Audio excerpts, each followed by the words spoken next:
pleasure it is to have a full house. We're excited to see you all here tonight. Would you all please to rise and join us in the Pledge of Allegiance? I pledge allegiance to the flag of the United States of America and to the republic for which it stands, one nation, under God, indivisible, with liberty and justice for all. Roll call, Mrs. Calanda. Mrs. Applebaum? Here. Mr. Applebaum? Here. Mr. Jacob? Here. Mr. Major? Here. Mrs. Muggerman? Here. Dr. Siertino? Here. Mrs. Feldman? Here. Before we get started, I'd just like to recognize any veterans that we may have with us this evening in celebration of Veterans Day this week. So if we've got any veterans in the office or maybe sitting up here at the board table, could you all stand up, please?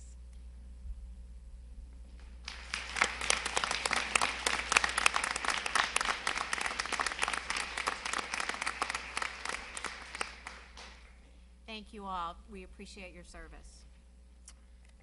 Okay.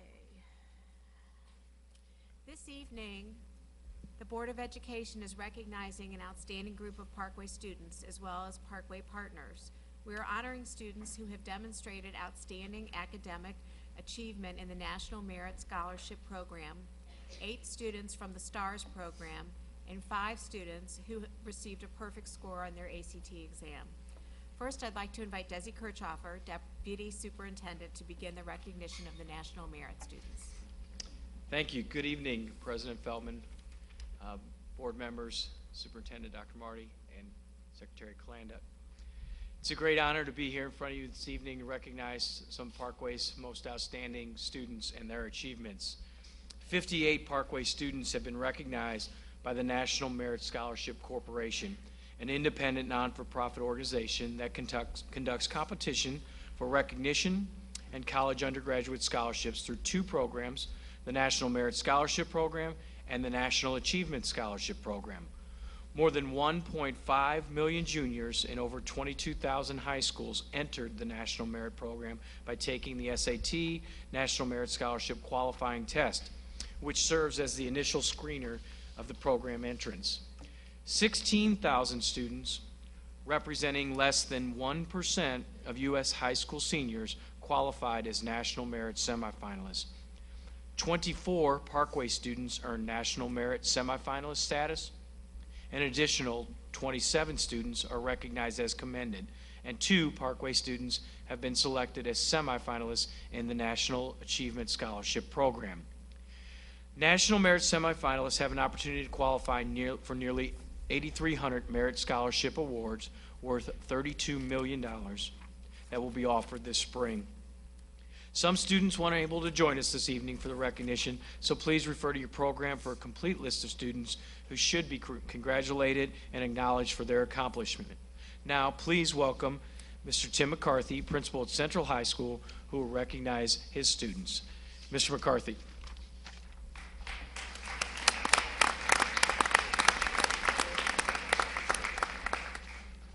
Good evening. It's a lot of fun to be with you this evening and at Central High the other day on an early release day. We were able to begin. I invited the students to join us to be recognized by the faculty, and it was just a really nice moment for these students to stand up before their teachers to be recognized, because they're a great group of young people. Central High is very proud of our 9 National Merit semifinalists, and at this time I'd like to call them forward to be recognized.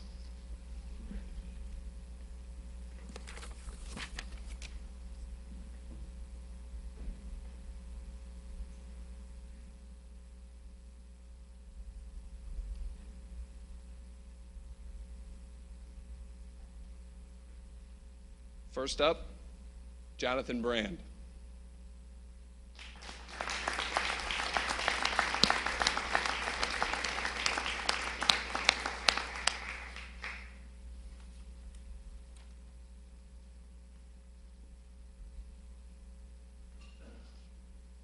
Henry Chen.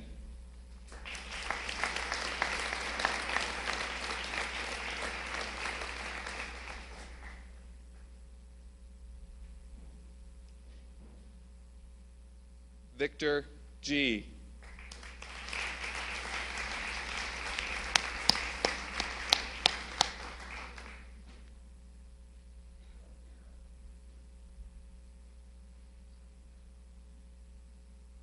Tracy Tang.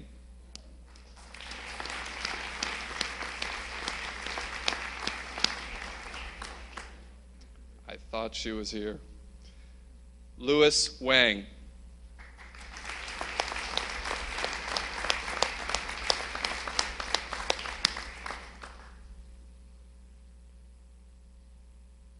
Hannah Wiedner.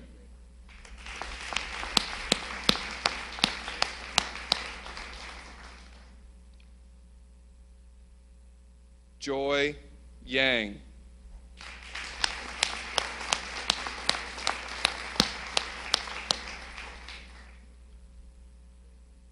Rebecca Zhang.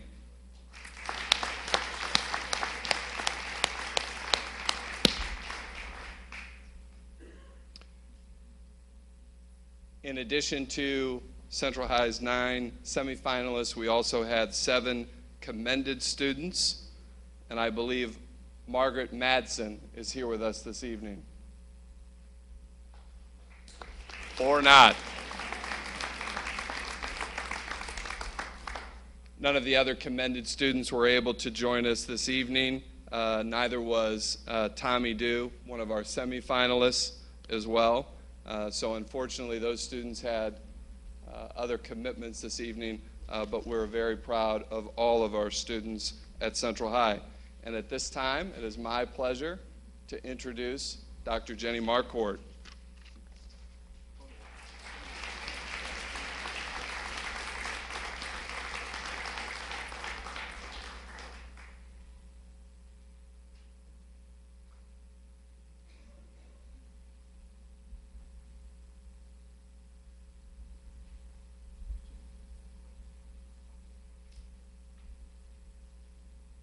If there are any parents in the audience, if you want to come up and take a picture of your kids, you're certainly welcome to do that.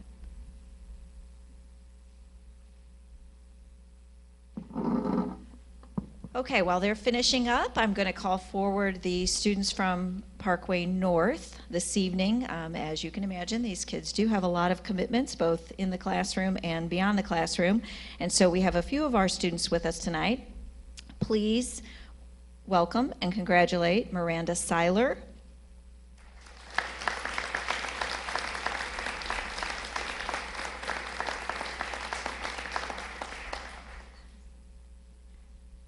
Kendra Rowe,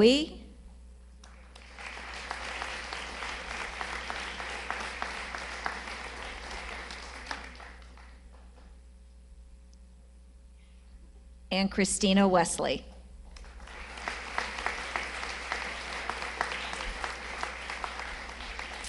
And I believe those are the only students who are here with us tonight.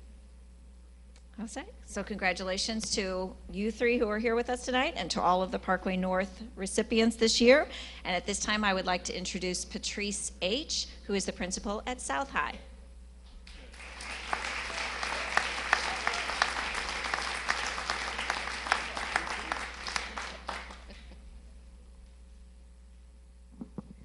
Okay, I am very proud to introduce a sample of our fabulous students at South. Of course, you knew I would say that. But I can say with this group, I've worked with a lot of them personally in extracurricular activities, student council, Renaissance, and all of those things that we do. I am very impressed with this group for their tenacity in their studies, their concern and willingness to help others, and their academic and social integrity. So without further ado, we'll get started with our South High semifinalists. Leela Chapman.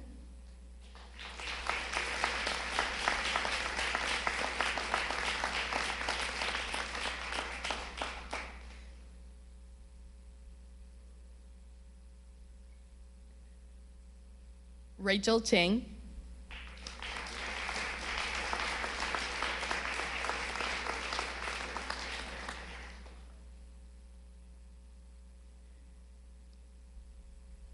Alicia Coronado.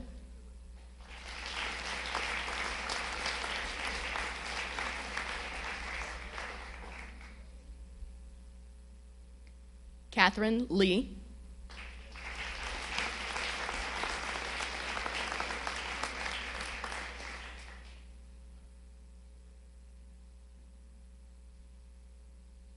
Edward Liu,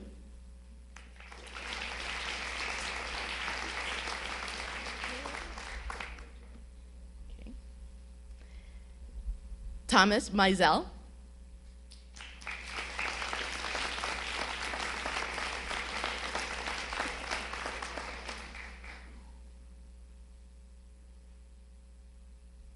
Christina Sitzer,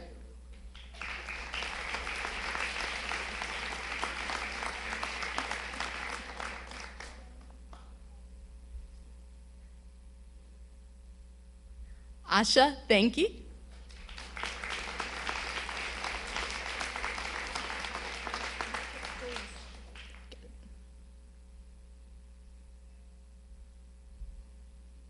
Joyce Lynn,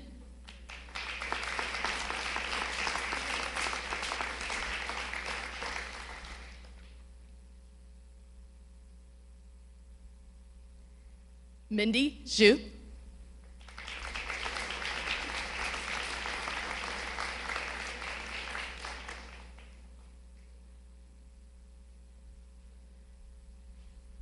Satya Pavan Yala,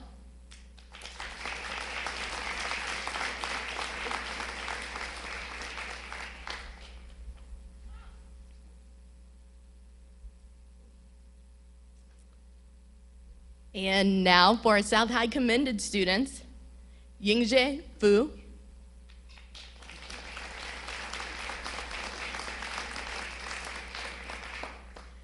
Bradley Gleason, I believe he's not here, but we'll give him a hand anyway. John Hyder,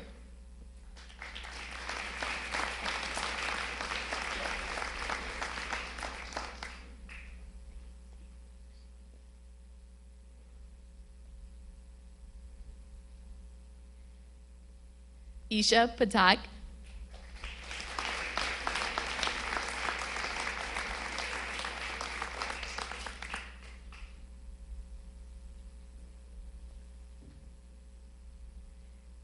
Juliana Varner,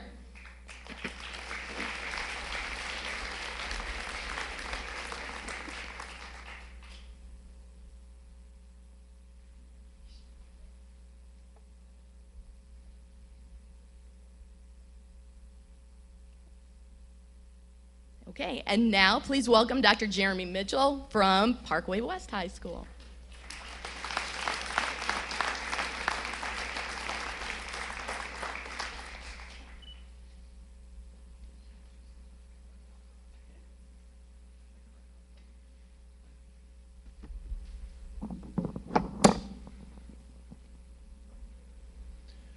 Thank you, Dr. H. And on behalf of the Longhorn Universe, I would also like to congratulate everyone invited here this evening. And I'd also like the parents and family members who attended with the fine group of students to stand as well, as I think you should be recognized and honored for your efforts in bringing such great students to Parkway.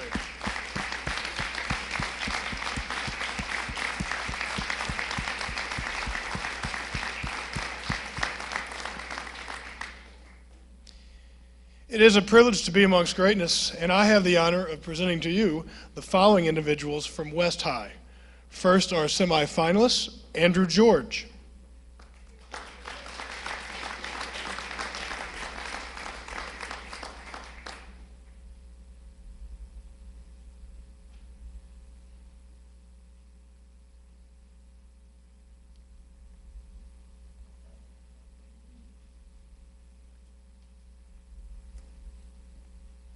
Kevin Cobalt.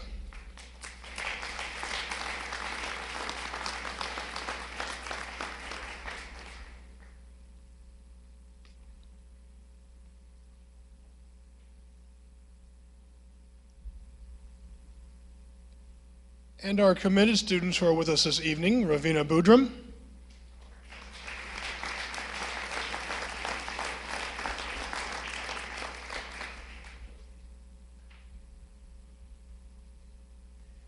Emma Stewart,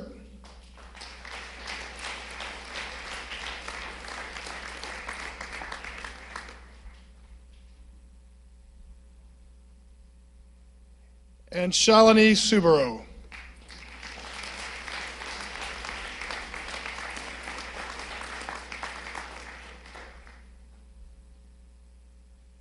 Congratulations to all of you, and I don't think any of our Longhorns walked in late. Okay. I'm going to go for the photo before Dr. Kirchhofer comes up.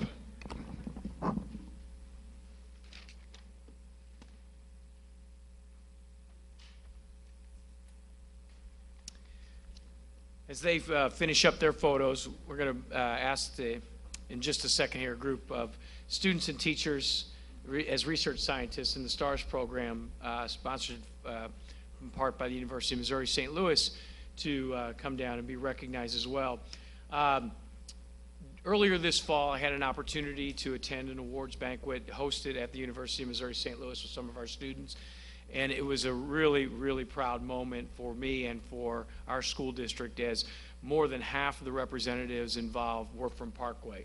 And this was big business. I mean, this was big time research, and some of the programs that they went through and work that they produced this summer was just amazing, as we heard through the night over and over again. And over again, we heard Parkway. And just as I walked around and met some of the folks who sponsored and some of the grad assistants who worked with our students, were just amazed at the work and the quality and the dedication and the research they put in for it. So at this time, I'd like to welcome Dr. Becky Litherland, the Parkway Science Coordinator, to present the winners of the Award for Excellence in Research for the students and teachers as research scientists for the STARS program. Dr. Litherland.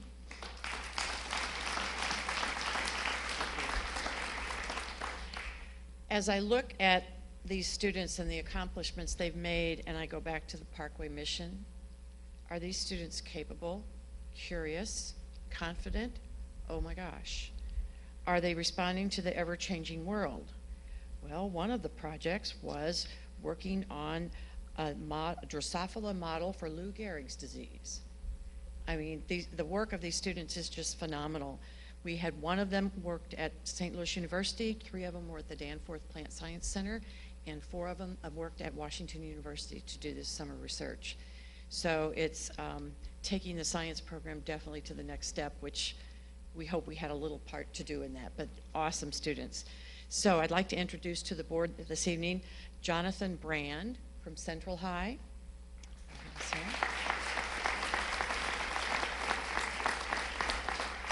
His project was the evaluation of battery parameters with a genetic algorithm. Got that? Michael Esker from South High. I'm sorry, Jonathan's from Central. Michael Esker, South High. Is he here? Okay. Nope. Okay. I was looking for him. Victor G. from Central High.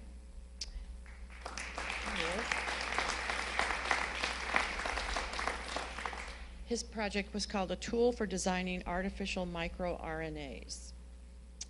He was at Washington, no, he was at Donald Danforth. Jenna Louise Lynn from South High.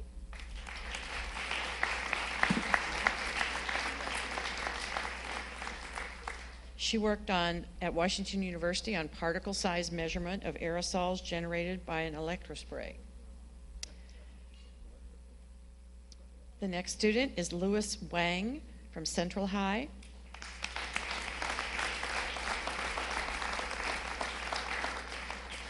His project was synthesis of hydrated magnesium carbonates for NMR characterization at Washington University.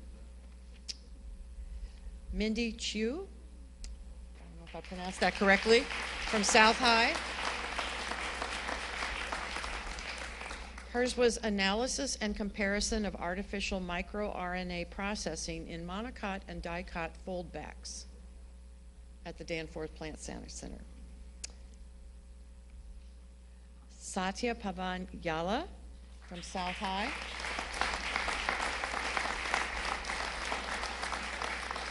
He was researching the Drosophila model for Lou Gehrig's disease at St. Louis University. I would love to sit down and have a conversation with him, find out what he learned.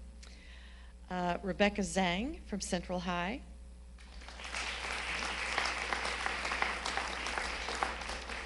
Her work was purification and characterization of Fab fragments of the monoclonal antibody against murine norovirus. Got that? And I think what you need to also note is many of these people, this is their second time up this evening. So these are our students really accomplishing great things. So thank you, congratulations.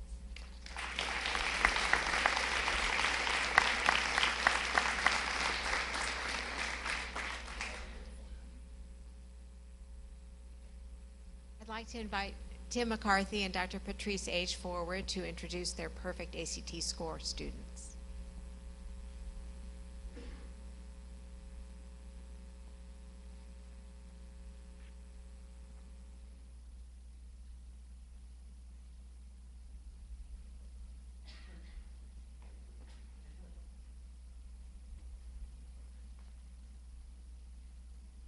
A couple of you can just funnel back around.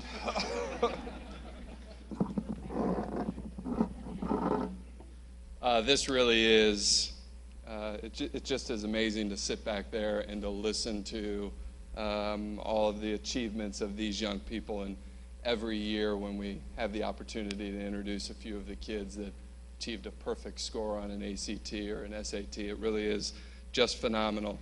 And we have 3 students to celebrate with in regards to that achievement at Central High. So again, would these individuals shake hands one more time? Henry Chen.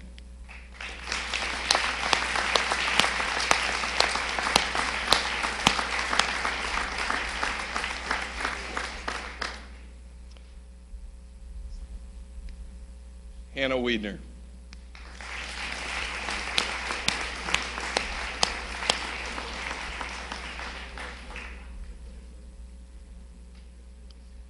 And Joy Yang.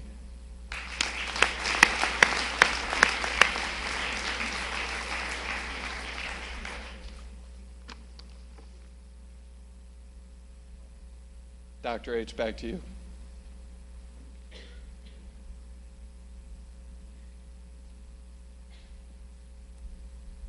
And once again, I'd like to say we're very proud of our ACT perfect, or the 2 that scored perfectly on the ACT. And that would be Bradley Gleason and Leela Chapin.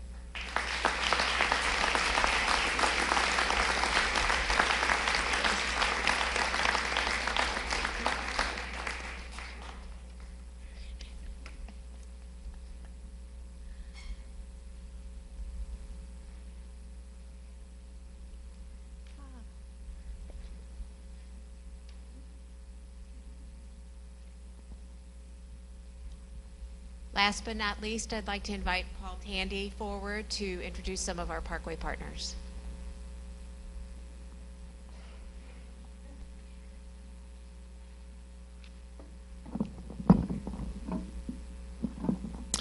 Thank you, Ms. Feldman, and good evening, members of the board, Dr. Marty, Ms. Calanda. I am honored to be part of the last recognition tonight because it involves important members of our community who've taken a leadership role in partnering with Parkway. They constitute the inaugural class, if you will, of the new Parkway Partners Initiative. Representatives from the organizations being introduced tonight recognize, as we do, that the work of a school district cannot be fully successful without the business organizations, community members, and parents who support our schools. Last spring, Dr. Marty and district administrators met with a number of business and community leaders to discuss the possible development of a formal Parkway Partners program. The feedback was very positive, and since then we've been working to develop a partnership program and to identify an initial group of partners to kick off the new initiative. I must admit that those organizations being recognized tonight have already been wonderful partners to Parkway. So tonight, though, we're formalizing that partnership and have signed agreements with each of them, identifying their role and our role in developing mutually supportive relationships that help and support each organization. In the coming months and years ahead, we hope to cultivate and grow the existing partnerships we have with this inaugural class, and also to expand our partnerships with other businesses and community groups.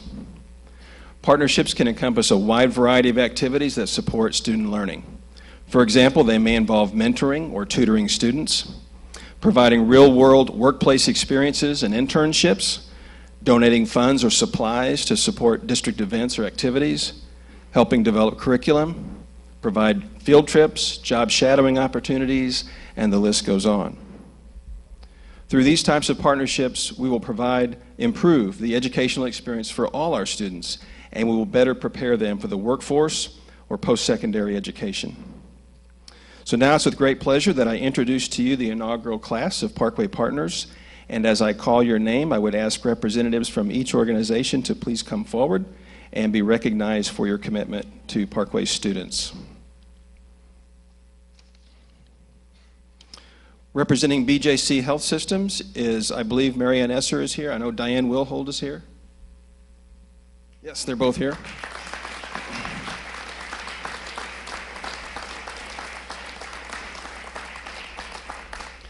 Marianne oversees BJC's Pre-Professional Health Academy, and Diane is responsible for BJC's school outreach and youth development.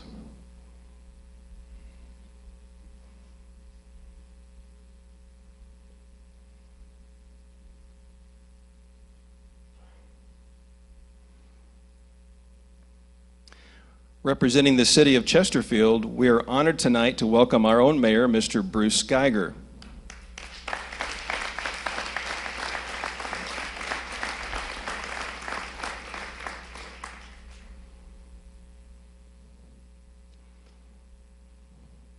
I would also like to recognize and thank City Administrator Mr. Mike Herring for his ongoing support of Parkway and this new partnership.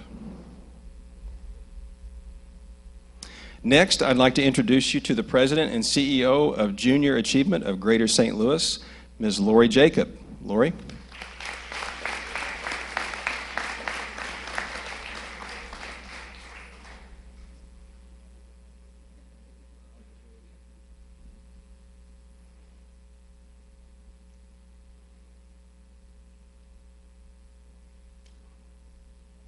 And representing Maryville University's School of Education, please welcome Dr. Nancy Williams.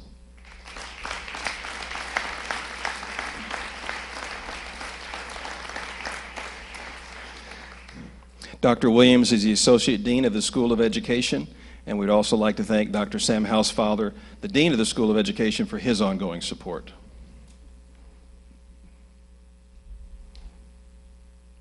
Next, I would like to introduce the volunteers of the Parkway Middle School Mentors, who are led by former school board member Dr. Don Cook.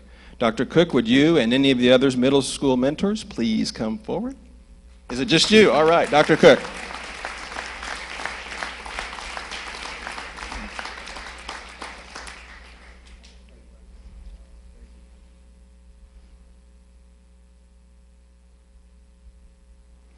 Representing Nationwide Insurance Company is agency owner Mrs. Kim Lanham. Kim?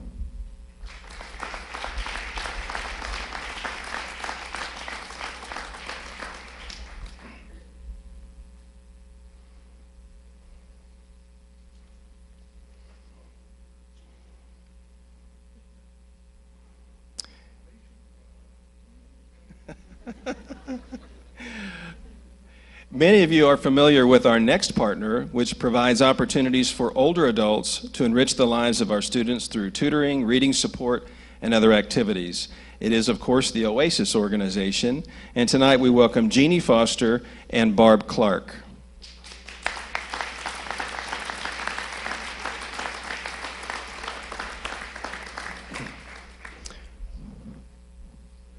Jeannie is the OASIS National Tutoring Manager, and Barb is Parkway's own OASIS coordinator.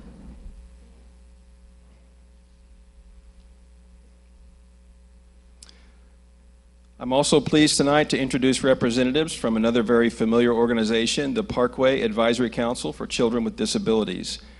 Representing PACCD are Vicki Manning, President, along with Paula Harden, Meg Marion. I believe Larry Opinski had to leave to pick up his child, but he was here.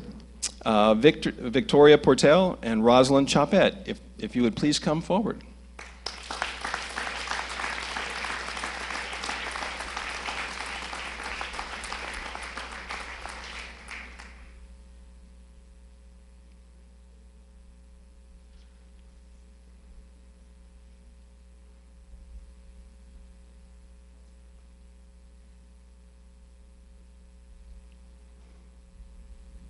Of course, we couldn't establish a formal partnership program without our wonderful Parkway Alumni Association partners. Representing the PAA tonight is Nicole Wren, President, and Jan Mizuraka, who's the Executive Director, and there may be some other board members here because they just had a board meeting. So if there are any other PAA board members who would like to come forward, please do so.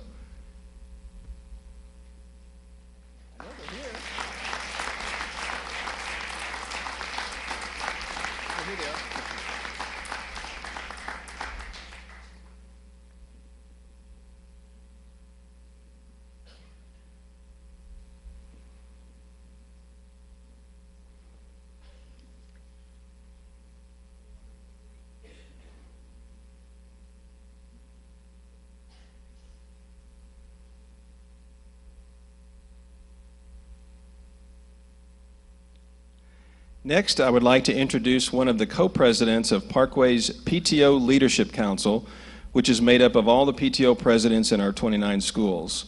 Will Stephanie Hornsby please come forward?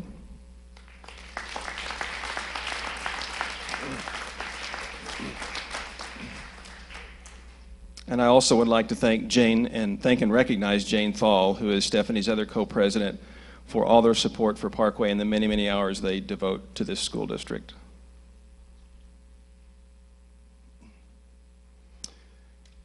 Many of you know of Stages St. Louis and what a wonderful resource Stages is for our students and for our community.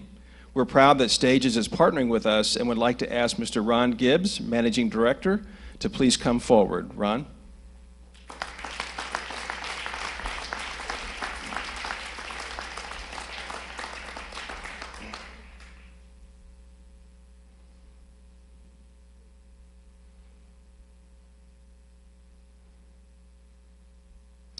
And last but absolutely not least, we are so pleased to introduce our longtime partners at the West County YMCA, represented tonight by Ms. Denise Glass, who's the District Executive Director, and Lisa Kramer, Senior Program Director.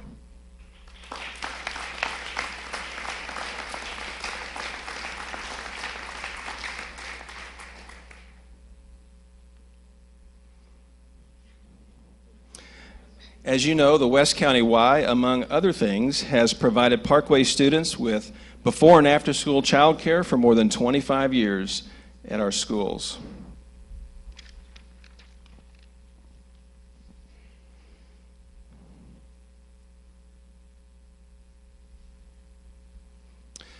So there you have it, the inaugural class of the Parkway Partners Program. Could I ask the partners to please stand one more time and allow us to give you one more round of applause to thank you.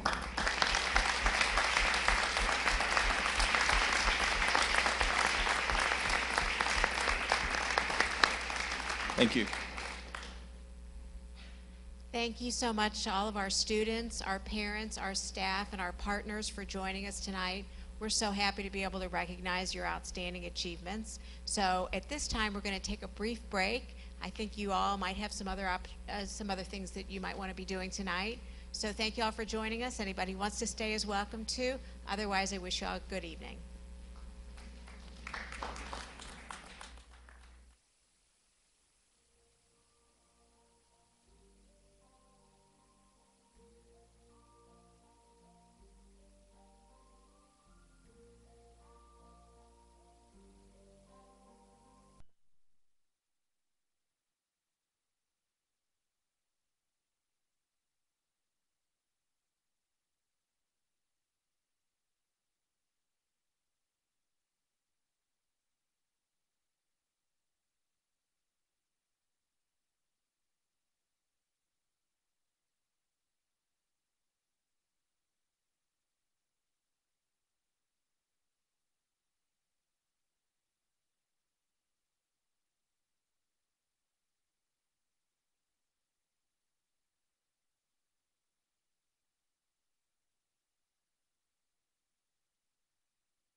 Welcome back, everybody. We're going to continue on with our agenda.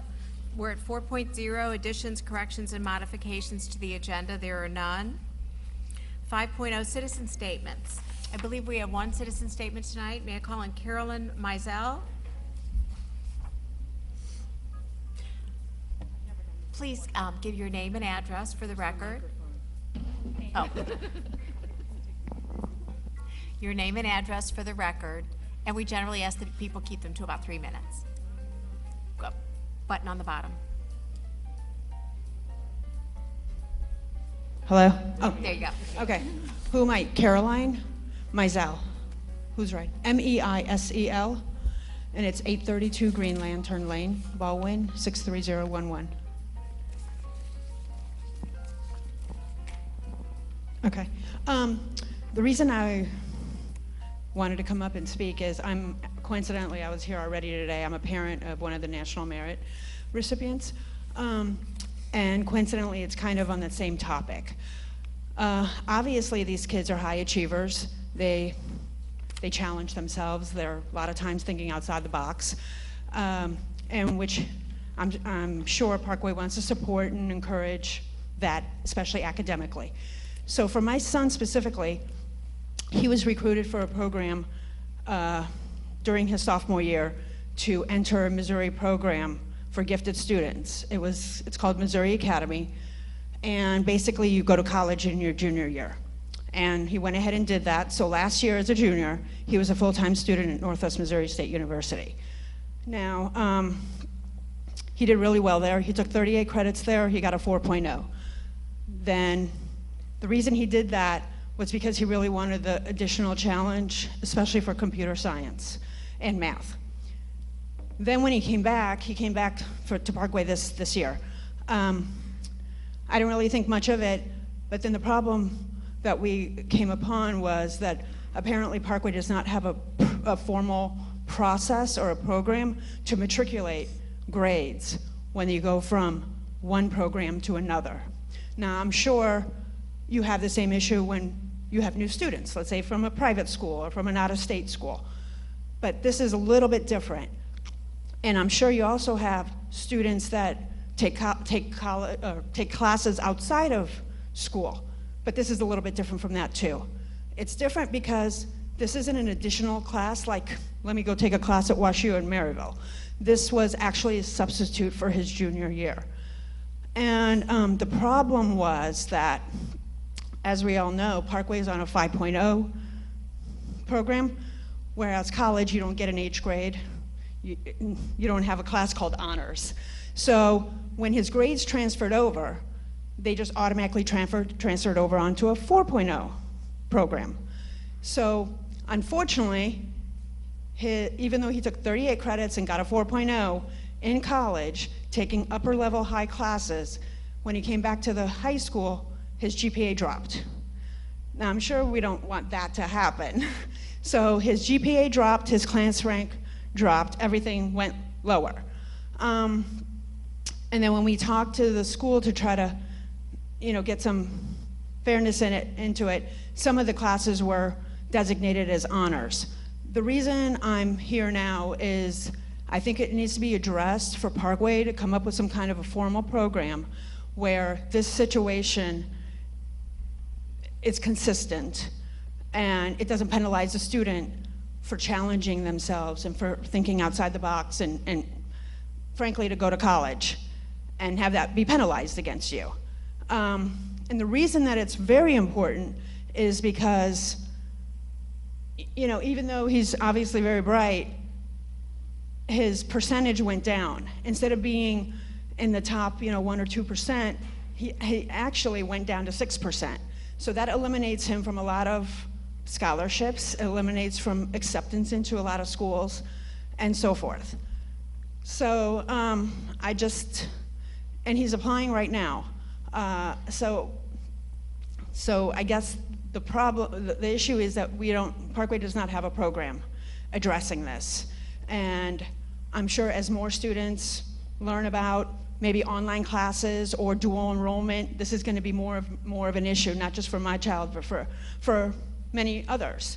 But apparently he's like the first to do this. But I think, I mean, if we had known that his grades were going to drop, would that have affected? Maybe, I don't know. But I just think that it shouldn't even be an issue. You know, you should want to challenge yourself. If you get a 4.0 at a four-year university that is sponsored by Missouri, it's a public program sponsored by the Missouri Education, it should help you, not hurt you. Does anybody have any questions about any of this? We don't generally ask questions of our citizen statements, but what we do is we reply to your talk in writing. So you will receive In a writing. reply for Oh, us, okay, from us in okay. writing. All right, is that it? That's it. Thank you. Thanks. All right, we're going to proceed now. 6.0, call for executive session. There is none. 7.0, approval of agenda for November 14th, 2012. May I have a motion and a second to approve the agenda for November 14th? Second. All in favor? Aye. Aye. Any opposed? Motion carries 7-0. 8.0, resolutions. This is American Education Week, November 11th through 17th, and I think Dr. Marty wanted to talk about that for a minute. Well, just we think tonight's board meeting was kind of representative of what American Education Week should be. It's recognizing certainly high achievement, but our partners certainly are representative of our effort to reach out to the community, and we certainly had a great representation of parents tonight. And also this week we had wonderful participation in our schools in Veterans Day activities. So many of our schools certainly opened their doors, and we tonight tried to represent what we're about in a broader way. We don't do a lot of formal American Education Week because we have so much going on throughout the school year to celebrate our educational institution, but did want to certainly highlight the fact that we wanted to do something special tonight, and I think that was representative of our early representation and recognition. So thank you. Thanks. We also have a resolution for America Recycles Day on November 15th, National Inclusive Schools Week, December 3rd through 7th. May I have a motion and a second to approve these resolutions? So moved. Second. All in favor? Aye. Any opposed? Motion carries 7-0. 9.0, communications. We're going to start on the end with Bruce, and we'll just come on down the line. Thank you, ma'am. Can we cue the video? Oh, We visited South Tech, where the robotics program, this may ring a bell for some of us of a certain age, and wait for it, he knocked his block off! Now, some people are not familiar with South Tech, but we did make a visit, and I will defer to President Feldman to discuss the culinary program and what we enjoyed there. But in the robotics section, we met I think he qualified as a mad scientist, don't you think? The teacher was a bit peculiar, but definitely had his kids focused on all the right things. And if there are any fellow PVC artistes in the crowd, there was a compressed air sprinkler valve activated semi-automatic, well, in my house there'd be a potato cannon, but this shot little pieces of cork. But in any event, obviously the focus of the robotics department was precisely where it ought to be.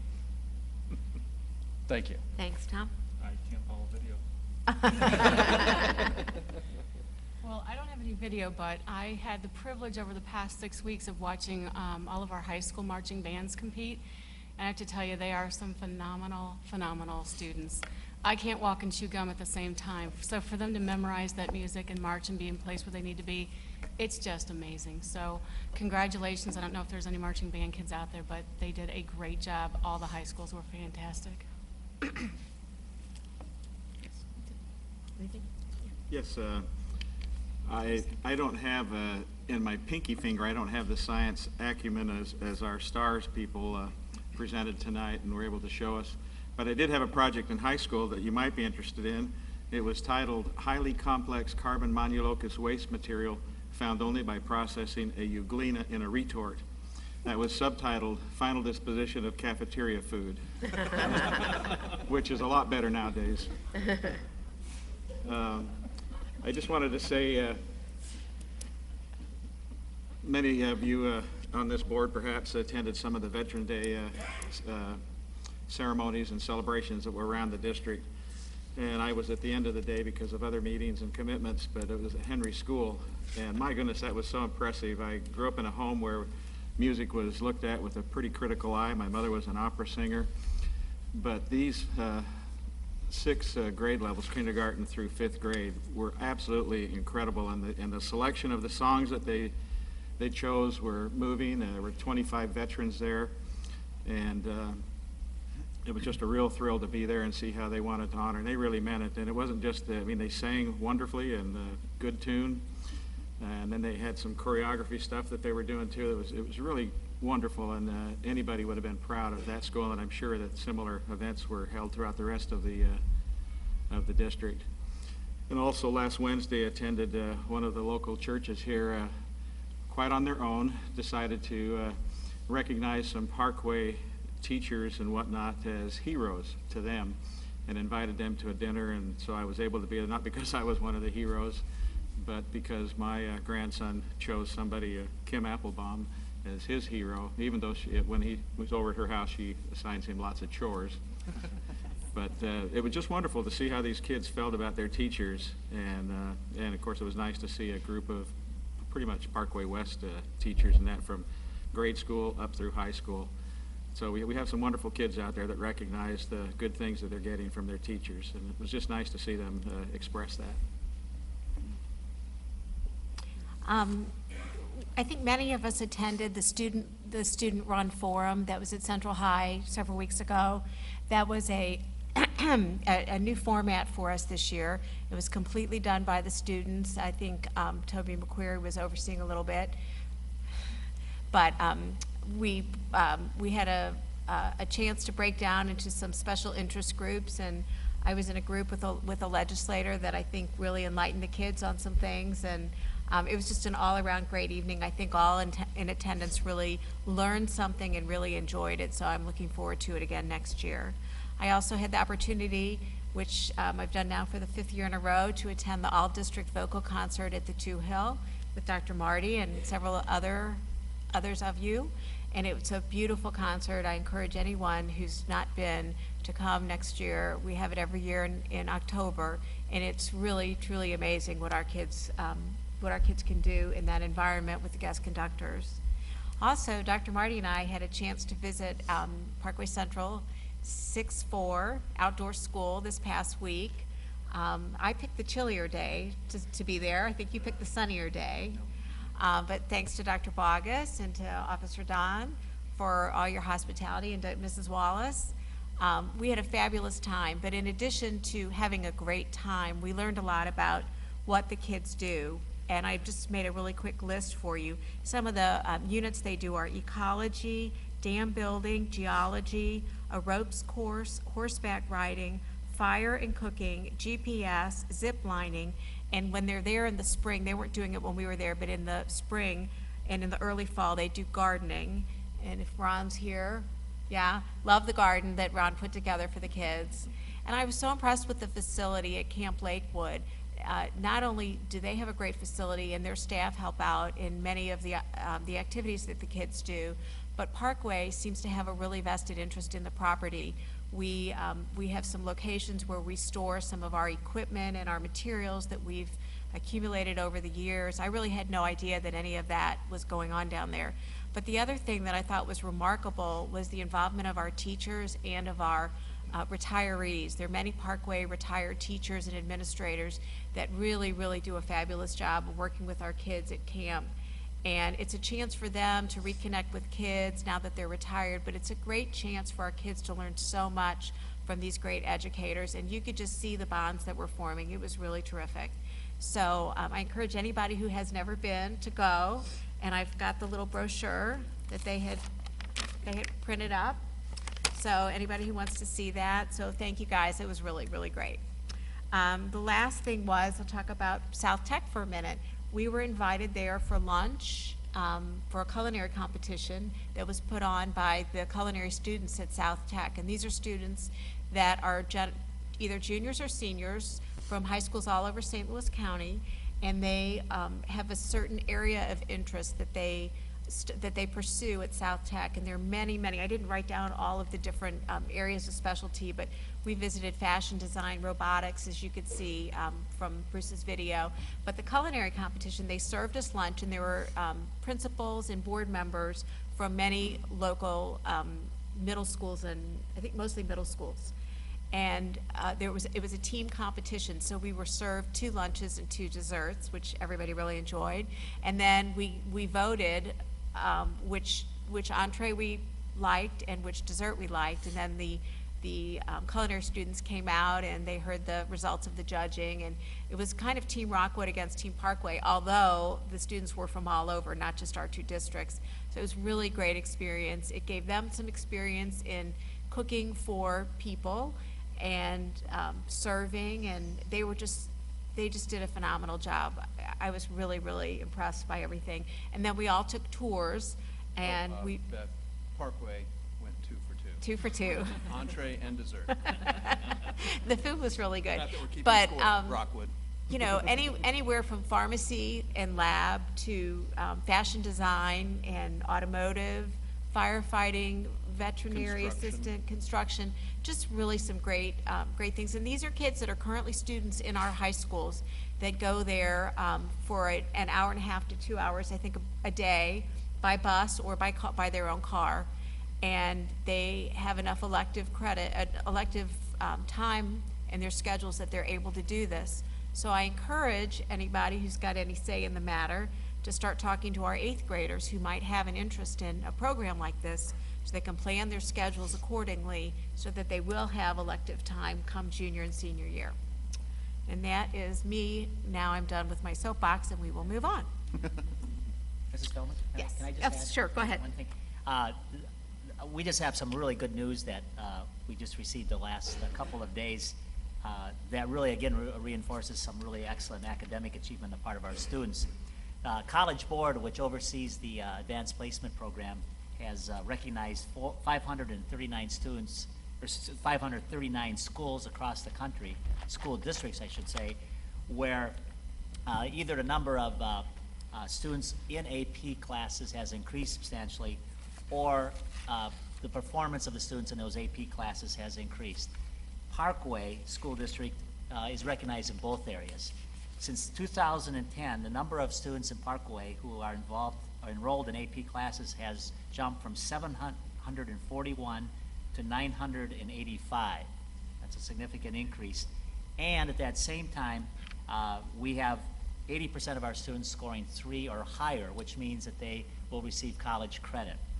And that is outstanding, because the more students you have, the likelihood is you may not have and be able to maintain a high level of achievement. So I just want to congratulate our high schools, our principals, and our students' families. It's wonderful to have that number of students involved in AP programs and classes, and to have that kind of performance. So it's really wonderful news. And we're going to put this into a press release. There'll be more details, but I just wanted to announce that. It's wonderful news, because I think in Parkway, as we think about raising academic achievement, we're talking about every level, and we're raising the students at the top of our spectrum, giving them more opportunities, as well as raising performance of all students. So we're excited about that news. All right, thanks. Now we're going to deviate from our agenda a little bit, and we're going to pull up our work session, which is 13.0, a CTA pilot update from, we've got a panel discussion, and we want you guys to be able to come and talk and answer some questions and then get home and go to bed, because sleep is really important, right? I'd like to call on Tom Swoboda, Coordinator of Instructional Technology.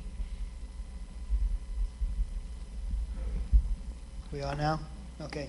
Thank you very much. What I'd like to do is have our distinguished panel come up, and we're going to talk a little bit about our Campus Technology Access initiative that we've had going on literally for the last year now in Parkway. And in a second, I'm going to have them introduce themselves. And before that, I'd like to give you just kind of an overview of how things are going so far. Our Campus Technology Access is known around the country as BYOD, Bring Your Own Device. A few highlights, and I won't bore you with a lot of slides. I've got 4 or 5 slides here, and I want to get to our panel and let you grill them, if you will, about how this is going so far. What I'd like to talk about is about this time last year that we started administrators with bring your own device access. They were doing evaluations and walkthroughs and so forth in classes. In the springtime, we went to teachers, and then starting this August, we began a pilot at Central Middle and at North High. After Thanksgiving break, right around our goal is December 3rd, we're going to flip the switch, if you will, and open it up to all the secondary schools. At this time, it is internet access only, and that's important to know because this is a growing process, and we won't get into a lot of the technical details. What we'd like to do over the next couple of years is build upon just the internet access to where at some point students will have the ability to see their files, their drives out on the network. They'll be able to print, so forth and so on. It'll be more of a true cloud-based environment. But for right now, this year is going to be internet access only. A little bit on the status of our pilot so far. We've collected a lot of data. Our administrators at both schools have done a great job of getting us a lot of feedback from teachers. We have a student survey that's out there right now. We're looking at about 20 to 25% of the students actively utilize the network access, the internet access. Just pulled down today, 65% of our middle school students surveyed said that having a device in class has helped them. They were given the choice. It distracts them, it helps them, or they're really not sure. About 34% weren't really sure yet, and we actually had one person that said it was distracting. So out of about 300 respondents, that's pretty good information so far. We've got about 10% of our students that do not have devices, and we're looking at ways for helping those students to get devices. I was actually talking to the Alumni Association tonight. We're looking at hopefully getting some donations to be able to buy a set of devices for checkout at all of our schools. So this one's kind of good. This is an actual list of search strands. You would think there would be a lot more non-academic types of searches going on, but these are the things that students are looking for when they get on our internet access. Things like the assassination of the Archduke Franz Ferdinand, how to draw on Google Maps, how many 16 notes can be played on a downbeat in a guitar. The one that's really curious is the second from the bottom, how do I find Chuck Norris? So I think we've traced that back to Steve Van Mater or Mike Bogus, one of those two guys. But you would think we'd have a lot more. I think we had one other search on the Dallas Cowboy cheerleaders, but that was about it. So what we're seeing is, and what we're hearing from the students is they're actually utilizing it to fill in the blanks and to enhance their learning in their classrooms. So that's a good thing. Here's what we've got so far in our survey of students. About 40% are bringing smartphones. About 16% aren't bringing anything. Now, I said about 10% don't have them. There's another 6% that do have, but they're not bringing them yet. And there are certain reasons why. Some are worried about theft or breaking or losing and so forth. So, hopefully that number will go down. Tablets about 15%, iPads 13%, iPods, about 10%. Laptops about 4%, and just regular ordinary cell phones about 2%. So that's what we've got so far as how the initiative is going, some of the stats, some of the data that we have so far, and we're going to continue to gather more information as we go. What I'd like to do now is kind of turn it over to our distinguished panel. I'd like them to introduce themselves and tell who they are, what grade you're in, and we'll go down the line. We'll start over here with Central Middle. Tim Codner, 7th grade. Carly Lander, 8th grade. Emily Miller, 8th grade. Ryan Beckman, 7th grade, science teacher. Go ahead. Randy Eichel, assistant principal, Central Middle. Cameron Shoney, 9th grade. Sam Elfenbaum, 9th grade. Andy Zhang, 9th grade. Jason Rooks, technology. Steve Van Mater, technology. Greg Wagner, administrative intern. What we'd like to do is open it up for you all to ask our panel whatever you'd like to ask them about how CTA is going in their schools. I'd like to ask them what type of devices they bring and how do they use them.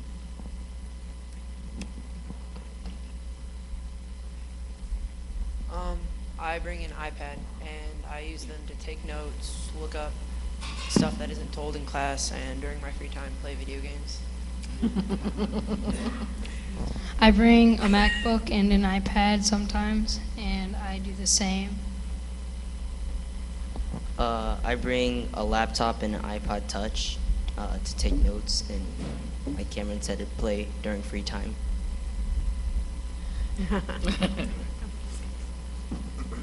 I use my iPhone and my laptop to like look up stuff and type stuff. I use my iPhone. I have this app for my homework, and then I just put all my assignments in there. I have a Google tablet, and I use that for research and taking notes, also in an app.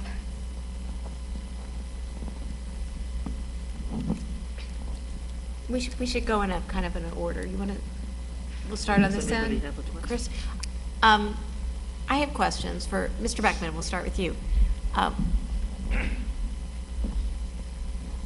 What do you find about kids' distraction level now that they can have their phone out of their pocket?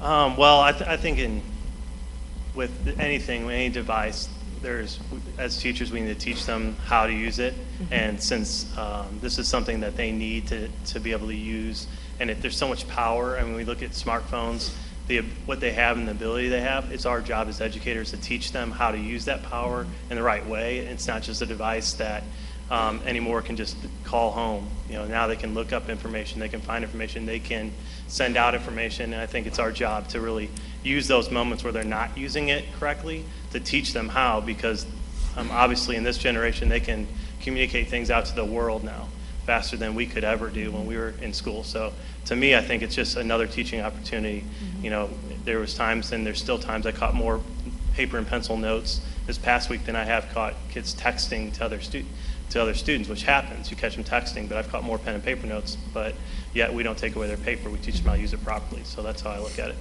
I just have a comment. When you had one of my children as a student, she used her phone. You allowed the kids to use their phones to take notes. Mm-hmm. And she would come home every day and email the notes to herself and print them off. And she had a fabulous typewritten, perfectly spelled, beautifully written, easy to read set of notes to study from. And I was always so impressed that you allowed her to do that. Probably it was against the rules back then, but. We won't tell anybody. The teacher allowed it. We won't tell anybody. Yeah. And Dr. Eichel, can I ask you, have you had any instances of the kids using perhaps a camera in a place they shouldn't be, sending out private photos, you know, for instance, from a locker room or anything like that? The short answer is no. The longer answer is we spent some time at the beginning of the year really focusing on the safety and security of them. So even before we allowed the students to bring the devices and really start using them, each administrator went into classes and met with teams to really go over the guidelines that we set forth and talk through those issues to put some parameters just so the kids would know where it's acceptable, where it's not, hit on some of those safety and security pieces. Because we had parents asking that question, excited about the idea and the promise of this, but really wanting to make sure there's a good foundation there with their students. And so we spent that time really working with the kids, having those discussions with the kids about how to use them properly. So with that, we felt we had a good foundation, and we haven't had those issues beyond maybe an inappropriate picture being taken inside the classroom where a kid just snapping a photo of another friend where it just doesn't need to be there. So it's not inappropriate in a large scale, but right. Just not as far as classroom management. Right. So primarily the teachers that have really taken this on have built that into their classroom management plans and have been able to manage it from there. So no big blow up, no big large scale investigation type thing that we need to really dive deep into, because I think we've worked with the kids up front to kind of warn them of those potential dangers. And at North High, have we had any instances of any theft?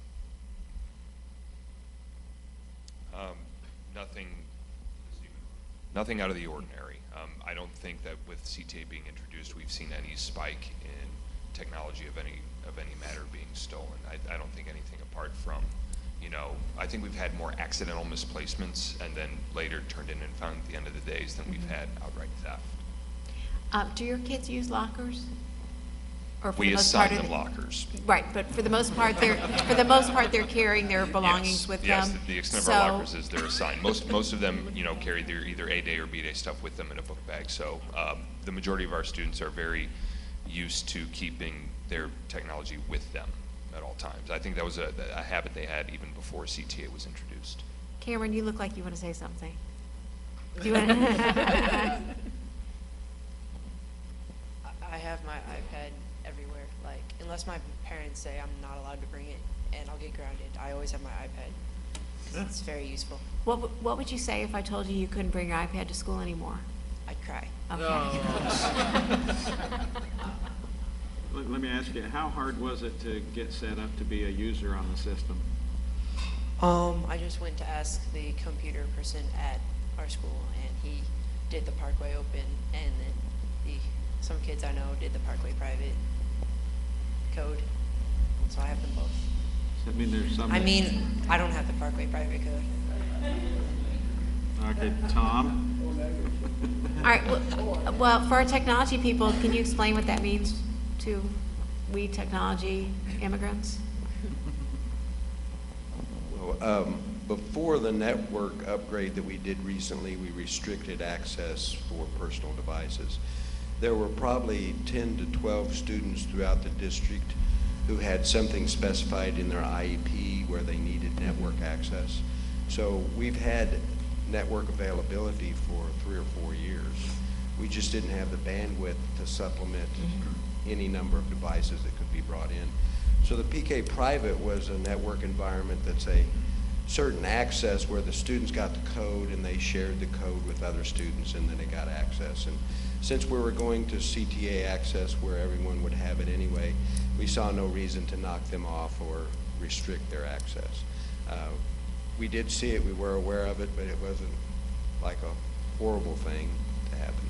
So when we went to the open, which means that any student or staff member can have access to that, just internet again, and no print or other services, but access to the internet, that's the new type of access. The PK Private is a different, it's called a virtual LAN.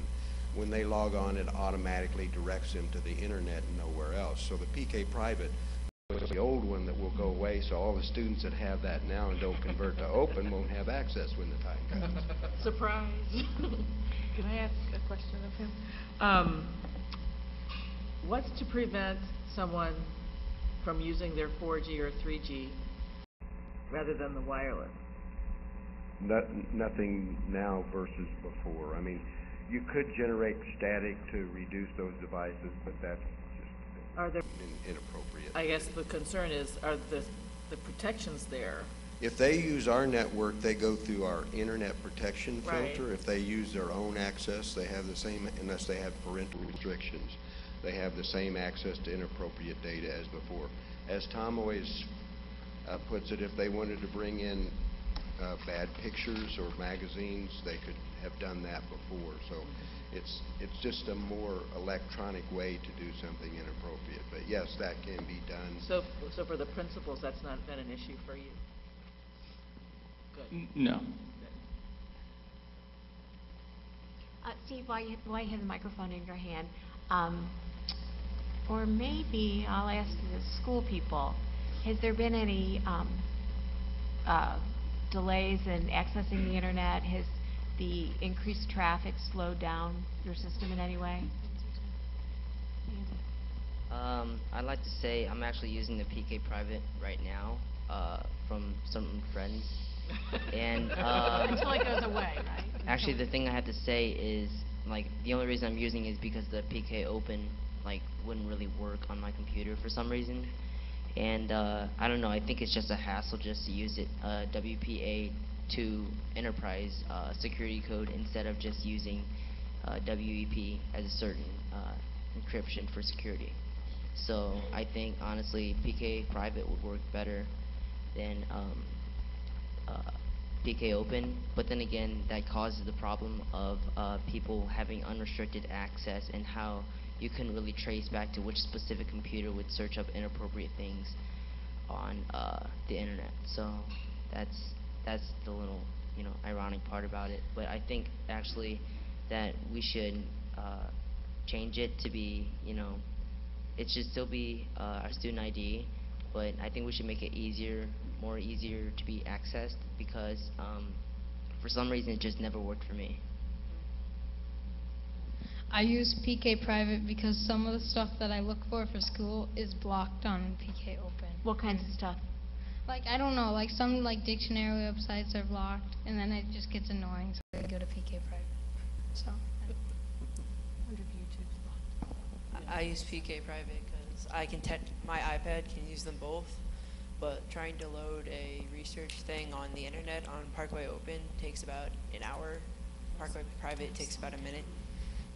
I find it's really slow for some reason. The middle school students don't need to hear about PK Private.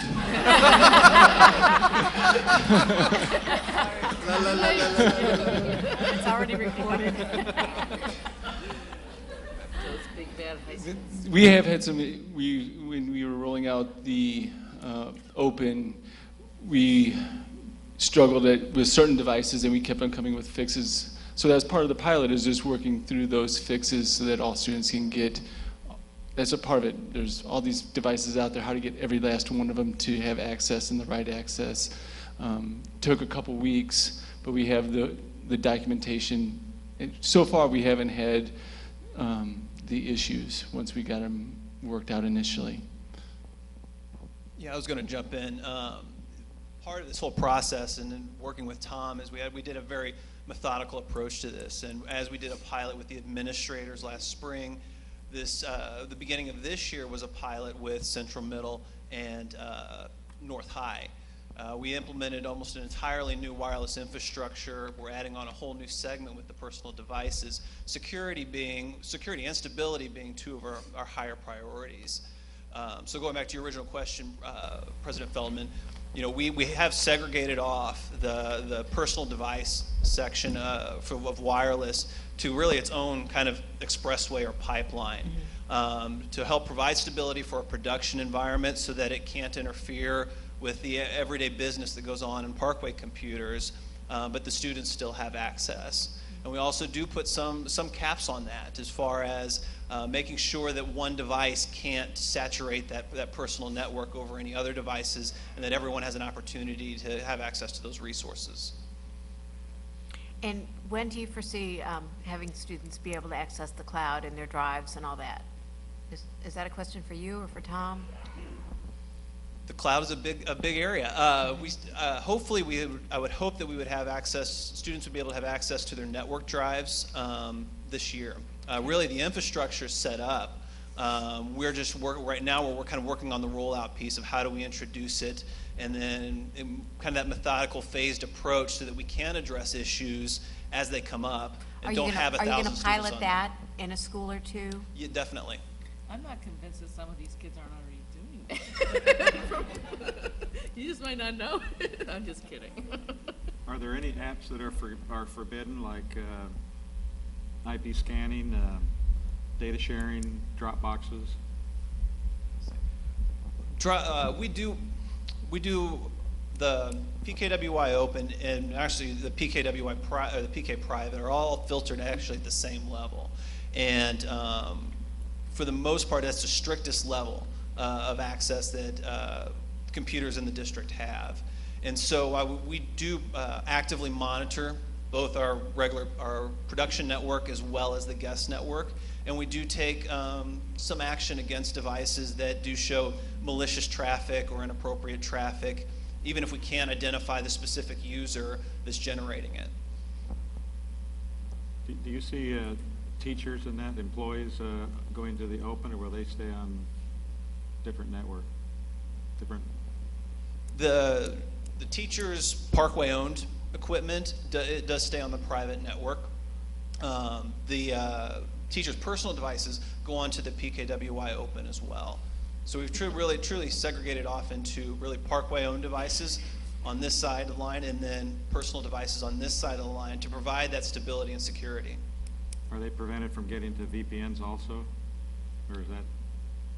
We're looking at that. Okay. We're looking at that. We've seen from the monitoring we've done, we do see a small amount of VPN traffic, and we're looking into what it's being used for and how it's being generated, because we don't want to cut it off to the point that it loses the value to the students and the teachers. But we also do want to make sure we provide safety. I did want to address the cloud issue. There's the external cloud, which is the internet. So by them getting to the internet, they're getting the cloud, much like you get to Board Docs, which is an application, it's a service. So we are meeting with a large vendor tomorrow that does what's called network access control. So that means at that point, when a device goes online and registers, we could determine whether they have virus protection, whether that virus protection is current, or whether they have a certain setting so that we can allow them to get inside the network and get to their folders. So we've got several pieces in place, but that network access control is the next piece to open up the network even more for the services they need. And I shouldn't say this, but I do doubt that they are getting to internal cloud services. Because you never know. I don't know. You see the intelligence? I know. I'd like to ask the students if you think you're a more motivated student, a more engaged student now that you can bring personal devices. What has it done for you personally, besides being able to bring them? What are you more excited, more engaged? Feel like it's really helping your learning? I think it's easier because I'm a very slow writer, and a lot of times the class is waiting for me to finish up. So it's like one thing I can do is I can just take a picture of it and do it later. Good. And I think it's easier for me because I know how to like work my computer really well, and it's easier to use, and I like it better. I think that it like keeps me more organized and like tells me like what I need to do instead of like not having my own device. It's really it's helpful when it comes to organization because it keeps everything with you, and also it can replace school laptops in some cases because it prevents all of the booting and power on time, whereas with a device you have it right there. Do you guys have any trouble with your devices running out of battery power during the school day? I haven't had a problem yet. Sometimes it runs low on battery, but usually I charge it overnight, so then I come to school with it ready. What about you guys? Well, I have a lot of things I can do to my iPad so that it takes less time and loses less battery. Like I can make the brightness really low and turn Wi-Fi off, apparently. And then what was the other question? What's it done for you to motivate your learning or more engaged, get you organized? What's it done for you as a student? Well, I use an app called GoodNotes, and you can like insert text, pictures, and I'm a very, very, very sloppy writer. I can very rarely read my own handwriting. So typing it, and it's just a lot easier to organize it on my thing. Another doctor.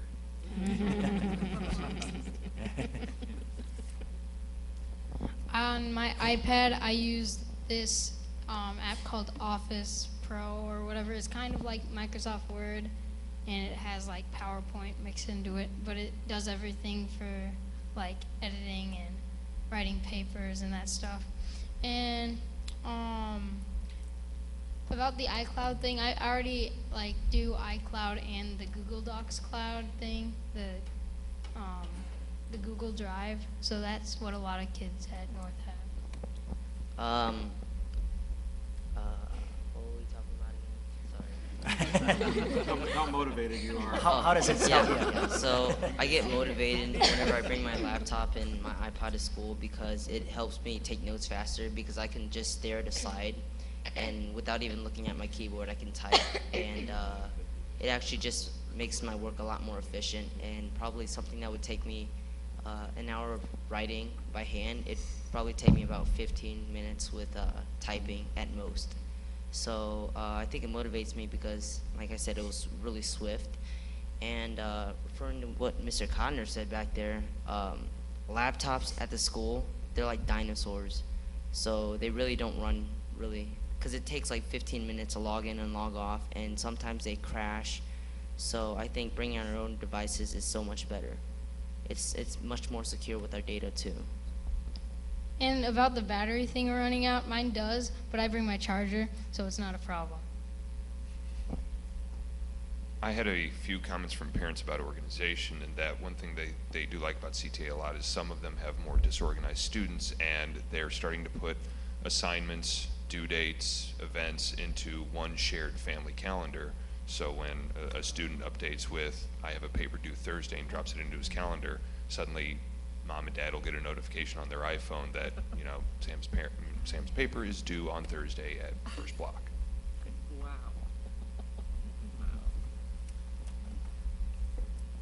I have a question.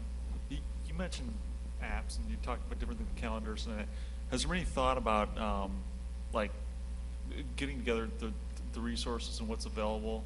I mean, if it's like, if some kids are finding that one certain app is really helpful or powerful to them, that there's some place that they could go to and they could find out about it, like a library of apps or something like that? Because I assume that you guys are just finding these apps on your own. You're just aware of them, right? One of the things that's going to occur with the evolution of this initiative is, as Steve and I have both talked about, is the development of the cloud applications. And one of those developments would be that we would have a list of apps that would appear on a desktop. So a certain student signs in to, social studies class, there would be a list of apps that would come up at that point. We're still a ways away from that, but that's obviously something we're looking at. Yeah, because I mean, some of the apps are free, and some you got to pay for, and that sort of thing. Got to be compatible with what the rest of your family's using or whatever. So. I'm curious as to how the devices integrate with the teacher's lessons.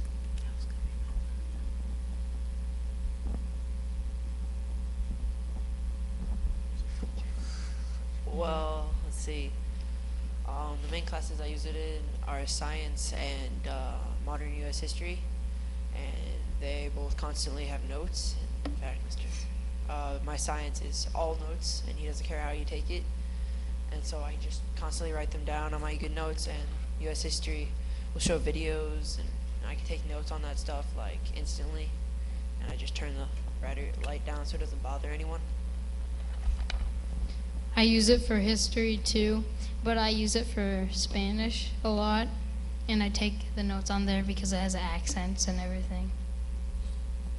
I use mine for English and history because that's like taking notes is all we do, and it really helps. So, yeah.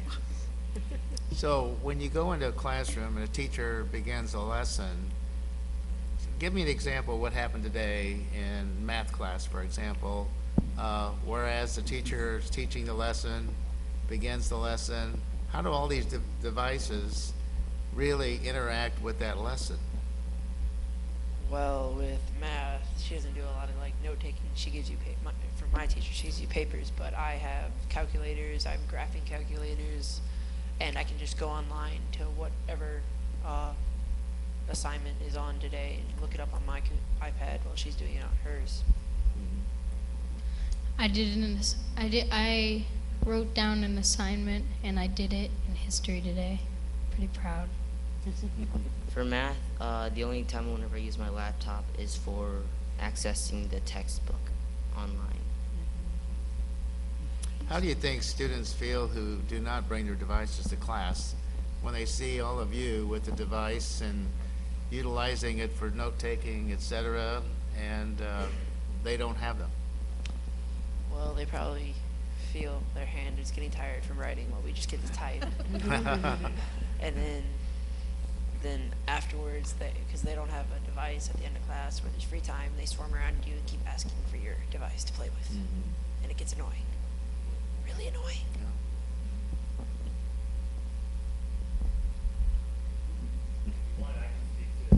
Yeah. And when I plan for my lessons, I actually can now consider bringing your own device into my lesson plan. So there's times where we do use them instantly, like kids are just pulling them out and they know they can use them for notes, and that's something I don't have to plan, just happens. Or I can plan group activities, which I've done this year, where I know there are enough kids in the room that I can partner several kids with one kid that has a device, and we use like Class Meet or Poll Me Now, and the kids are able to text in responses to my smartboard, and everybody can see those. So it becomes this giant sharing community where before we may have to raise our hand and share, and that takes time, and maybe not everybody gets their voice heard. They feel like they can get their voice heard instantly because it's popping up on the board, and that does motivate them to share. There are a lot of kids that don't want to raise their hand and speak out, especially in middle school. They're afraid of what their peers think, but you'd be surprised how just them sending it, 20 feet away to the board breaks down those walls, and they're willing to share and ask questions and just let their thoughts come out in that format. So it's helped a lot. So I can plan those lessons knowing that groups can come together. And then there's also the ability, if we have enough, we have enough laptops to supplement, where if I want one kid per device, that I can have those laptops available to the kids that don't have devices. Thank you. I'd like to ask Dr. Bogus and Dr. Marquardt if they have any comments they'd like to add. I think that just being a part of a pilot implies that there are going to be challenges, and so there have been some challenges, and the infrastructure, trying to make sure that the kids are accessing the way that we want them to access, and then how do we deal with the teacher computers, and then some unforeseen things. And so I think the technology department, it continues to work on that. And so I think that it's not going to be, we anticipate that it's not going to be perfect. But I think that as we become more comfortable with just simply having devices around in a classroom, rather than it always being a big plan on the part of the teacher, I think that these things it will just get smoother and smoother. So I think it's a good thing, but there have been challenges in the startup, as we anticipated there would be. As Dr. Eichel shared, we spent a lot of time at the beginning of the year talking about that digital citizenship.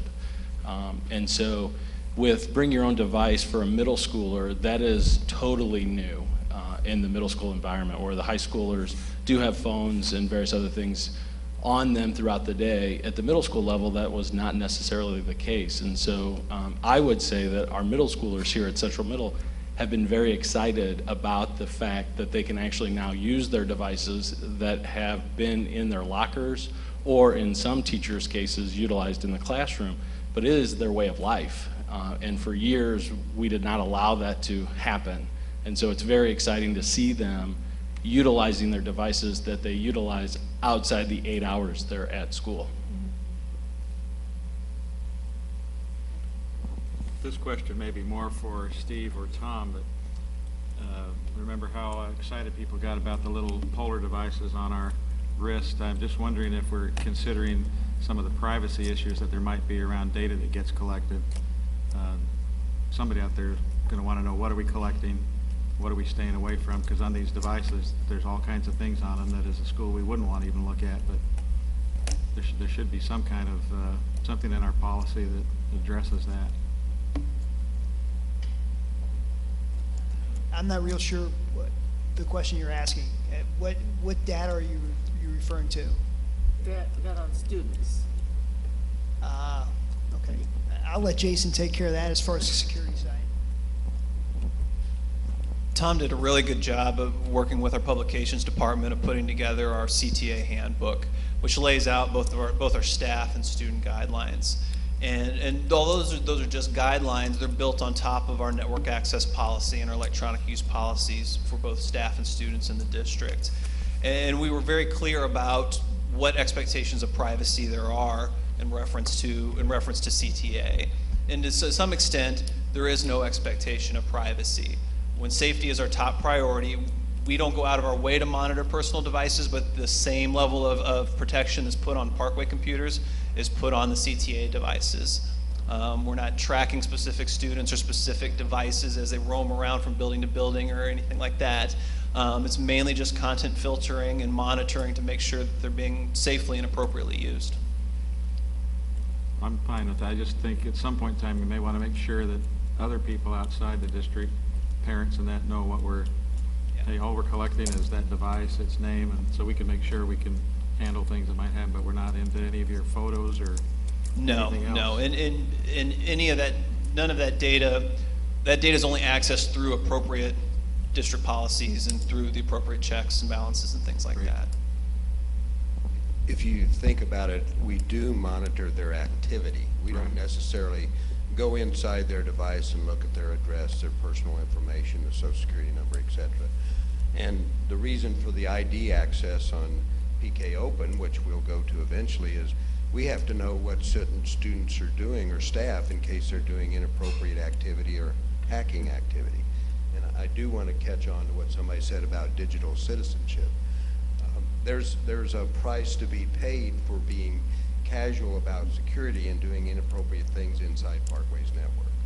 And that can be a dangerous area, and I don't want to be a downer on how exciting this is, but when you go there, we do monitor traffic and activity, so anything they do is registered. I approve. What textbooks are available to you to use online? You said math. Yeah, math, there's history, and there's also science. Any others for you guys? And Spanish. Does that mean you don't have to carry those textbooks around with you? It doesn't mean that? Technically no, but when it comes to textbooks, I like the You feeling like of the a book. So it's your choice though? It's not that you're required to bring them to class or anything? Yeah. Yeah. How about you guys? Are there any textbooks that you use online, or do you just bring your books? In science, we used this one book that was only available online because it was a new one. I normally like bringing the textbooks because it's like easier for me, and when like our teachers always gave us the option of not bringing them home, but I always did because I didn't want to run the risk of like having my internet down at home and not being able to do my homework. The night before the big test, right? Yeah. Yeah. Smart girl. What I usually did is I brought the actual textbook to class, but then to home I just used the online textbook. I do the same thing. I prefer having a normal textbook in your hands at class. And sometimes when I go home to take the weight off my backpack, sometimes I will use the online textbooks, which are history, math, and science. So I'm really not a dinosaur. I'm not the last human that likes to hold a book in my hands, I guess. All right. You good? Thank you guys so very much. Yes, you want to closing remarks, Cameron? I can email my teachers like when I finish the thing, but sometimes some of my teachers want to like see what notes I'm taking, and the stuff is too big, so I wanted, and we don't have air printers or like wireless printers at our school, so I can't like print them out at school, and I find that hard, so I like a wireless printer. Like one of my teachers, sometimes she wants it emailed to her, but other times she wants it print out. So that's kind of the thing. But there is a way you can print at school if you go to the library, and then there's the lab, and then you go onto Google Docs, and then.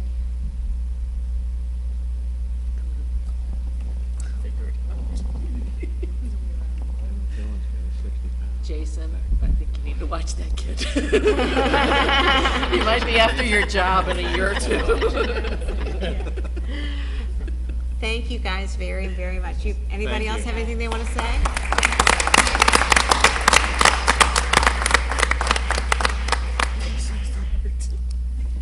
Where to go? Tom, do you have anything to add? Do you have anything to add? Okay. Okay.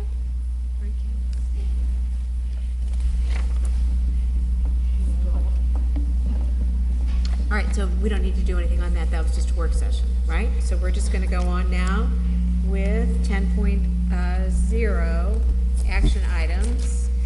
Here's the whole list of them right here. May I have a motion and a second? Was there anything that anybody needed to pull to action or closed? I have to abstain from something, but that comes later, I guess. Okay. You can just do that at the end. Yes. Yeah. All right, so can I have a motion and a second to approve the action items? So moved. Second. All in favor? Aye. Any opposed? Motion carries 7-0. I wanted to abstain from check number 378763. And Now I'd I'll like- be abstaining from the check previously identified to Mrs. Calanda. Now I'd like to call on Mr. Mark Stockwell to introduce our new Director of Food Services.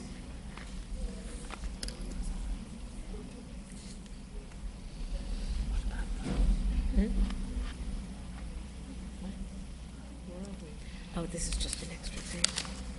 Oh.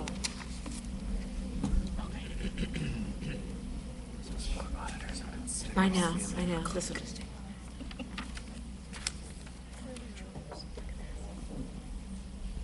Maybe that one. Good evening. I am very pleased tonight to introduce Marlene Pfeiffer. She has served in our food services department for 12 years. I believe she's in her second year as the assistant director of the program, and she has just been selected to serve as the director of the food services program upon the retirement of Michael Koenig at the end of December. So I'm very pleased to introduce her.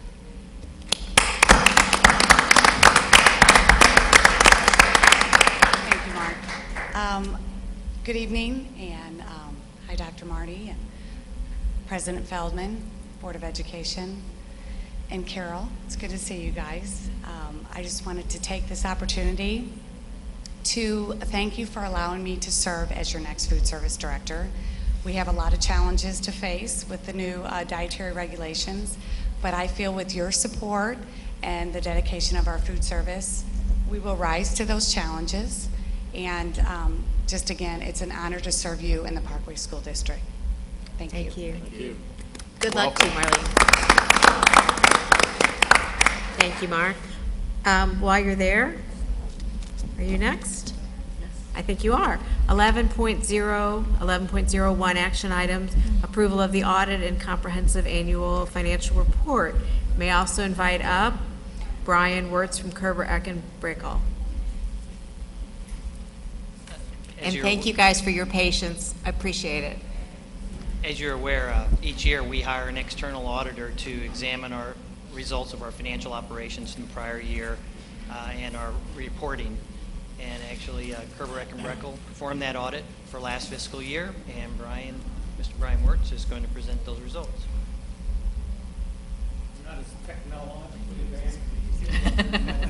No one is. So you can't just send it to us like that? Sure, I'll have them email it to you or something. Yeah, my name is Brian Wirtz. I'm a partner with Kerber, Eck & Brickell, and we're the external auditors of the district. What I'm passing around to you is just basically a little presentation that we give you an outline of what our audit procedures were and what we found and required communications. This year, like every other year, we basically issue two sets of financial statements. There's the CAFR, the financial report of the district, which includes the independent auditor's report, which is our report on the financial statements themselves. It includes the management discussion and analysis, which is prepared by management. It's an integral part of the financial statements, which describes the current year financial results and plans for the future. It includes the government-wide financial statements, which is the statement of net assets and the statement of activities. And those financial statements are prepared on the full accrual basis of accounting, much like a for-profit entity would be reported. And then there are the fund financial statements, which are the balance sheet and the statement of revenues, expenditures, and changes in fund balance. And those are reported on the modified accrual basis of accounting. Then there are also reconciliations between the two financial statements. So from getting from the modified accrual basis of accounting to the full accrual basis of accounting. And the biggest reconciling items are on the fund financial statements, capital equipment, fixed assets are an expense, and on the full accrual, they're an asset. Debt issues are income. Debt payment, principal payments are an expense on the fund financial statements, and they're a liability, obviously, on the full accrual financial statements. Then there's the notes to the financial statements, the required supplemental information, which is budget to actual financial statements for the general fund and the teachers fund, additional supplemental information, which is budget to actual for the capital projects and debt service funds, and then there's statistical information that's required for the CAFR. One thing that I'd like to point out on Roman numeral page 11 is the Certificate of Excellence in Financial Reporting issued by the Missouri ASBO, which the district submits this report to get that Certificate of Excellence, and they should be commended for that. It's not a very routine thing to get that. They go through this thing pretty diligently and come back with some comments, and we try to improve on those things every year.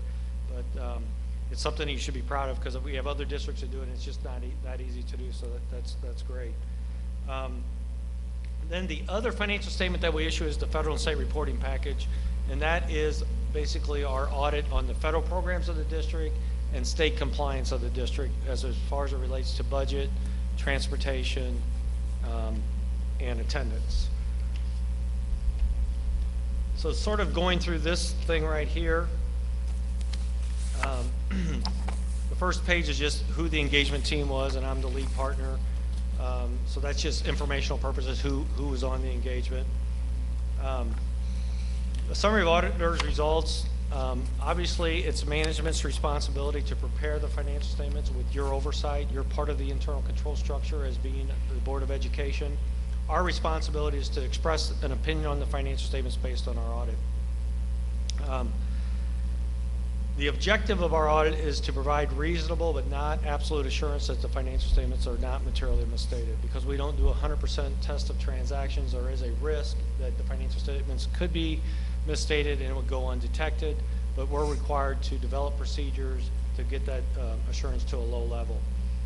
We perform our audit in accordance with generally accepted auditing standards, governmental auditing standards, and OMB Circular A133.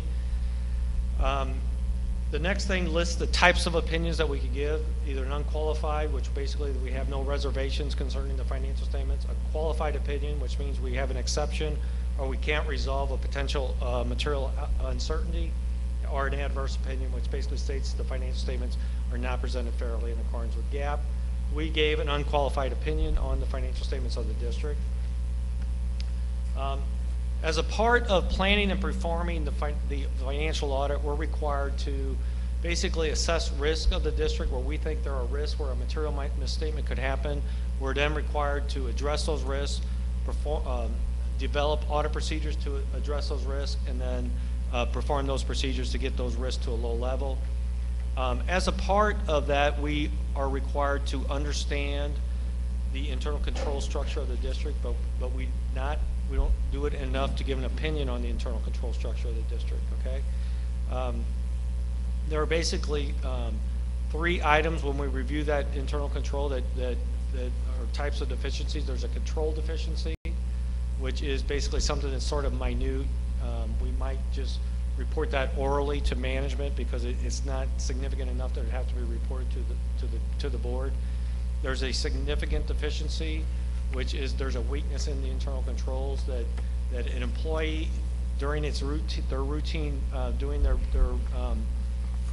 job may not detect a misstatement in the financial statements. And then there's a material weakness, which is basically that it's probable that a misstatement in the financial statements could occur. The internal controls are so weak that it's probable that a misstatement could occur. We didn't identify any material weaknesses or significant deficiencies as a part of our audit procedures on the financial statements. And we also did not note any non-compliance that is material to the financial statements. We're required to basically assess those internal controls at the financial statement level and at the federal program level. We are required to test major programs, any major program that is a major program, which is a program that is over $300,000 in expenditures. If it hasn't been tested one of the last 3 years, we're required to test that. And then we have to make sure that we have enough coverage, which is 25%. So the 3 programs that we tested this year were Title I, Title II, and the Math and Science Partnership.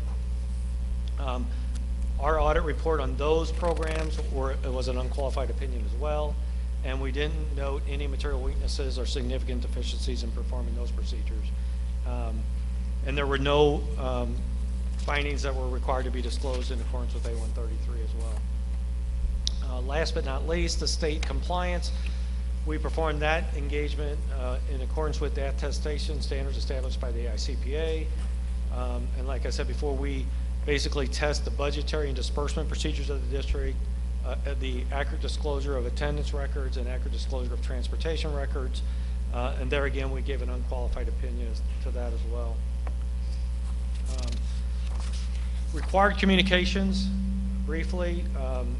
The management is required to select the proper accounting policies, and those significant policies are described in Note A to the financial statements. There were no new accounting policies adopted, and the application of existing policies has not changed.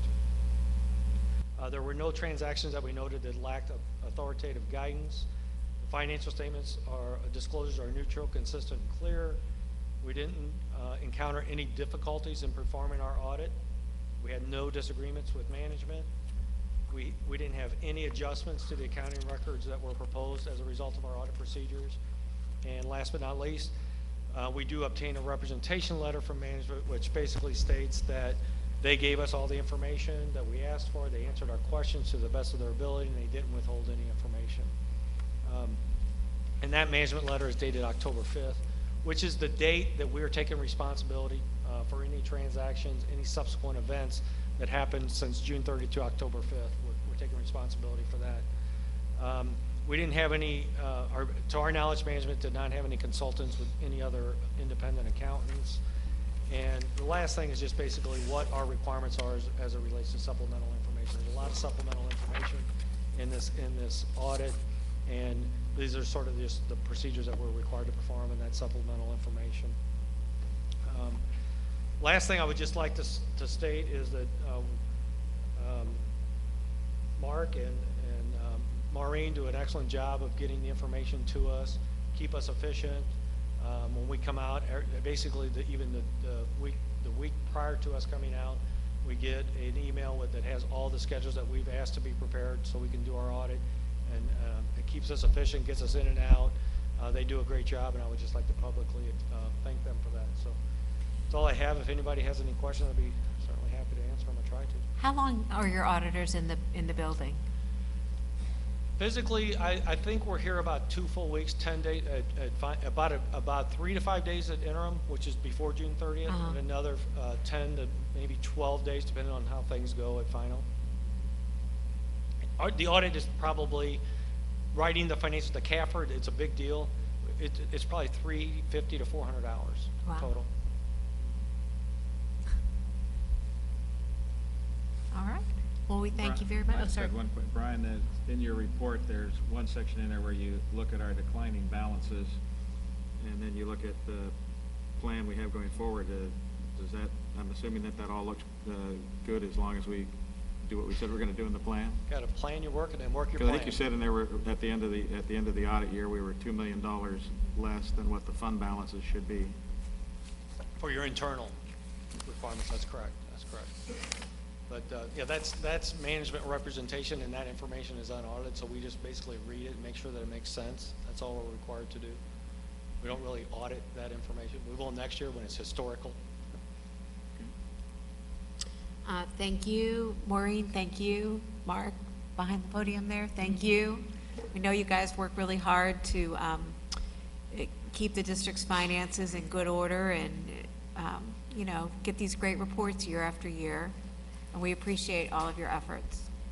Thank you, and as much as I'd like to take credit for it, it's not me, it's Maureen, It's Maureen. and her staff, so they do a great job.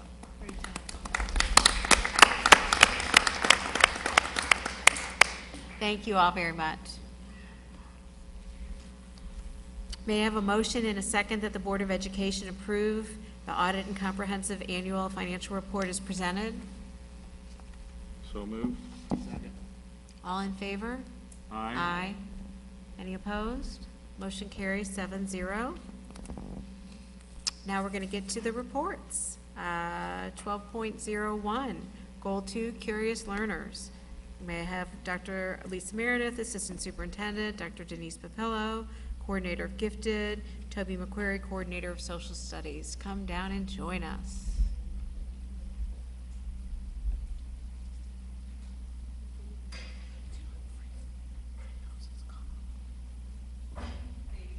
Hello.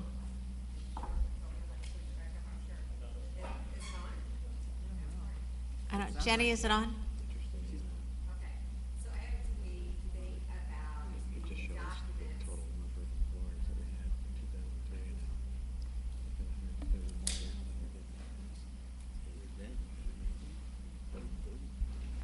Now it's on. That's really on, Jenny. Did a really good job there. Just talking to her.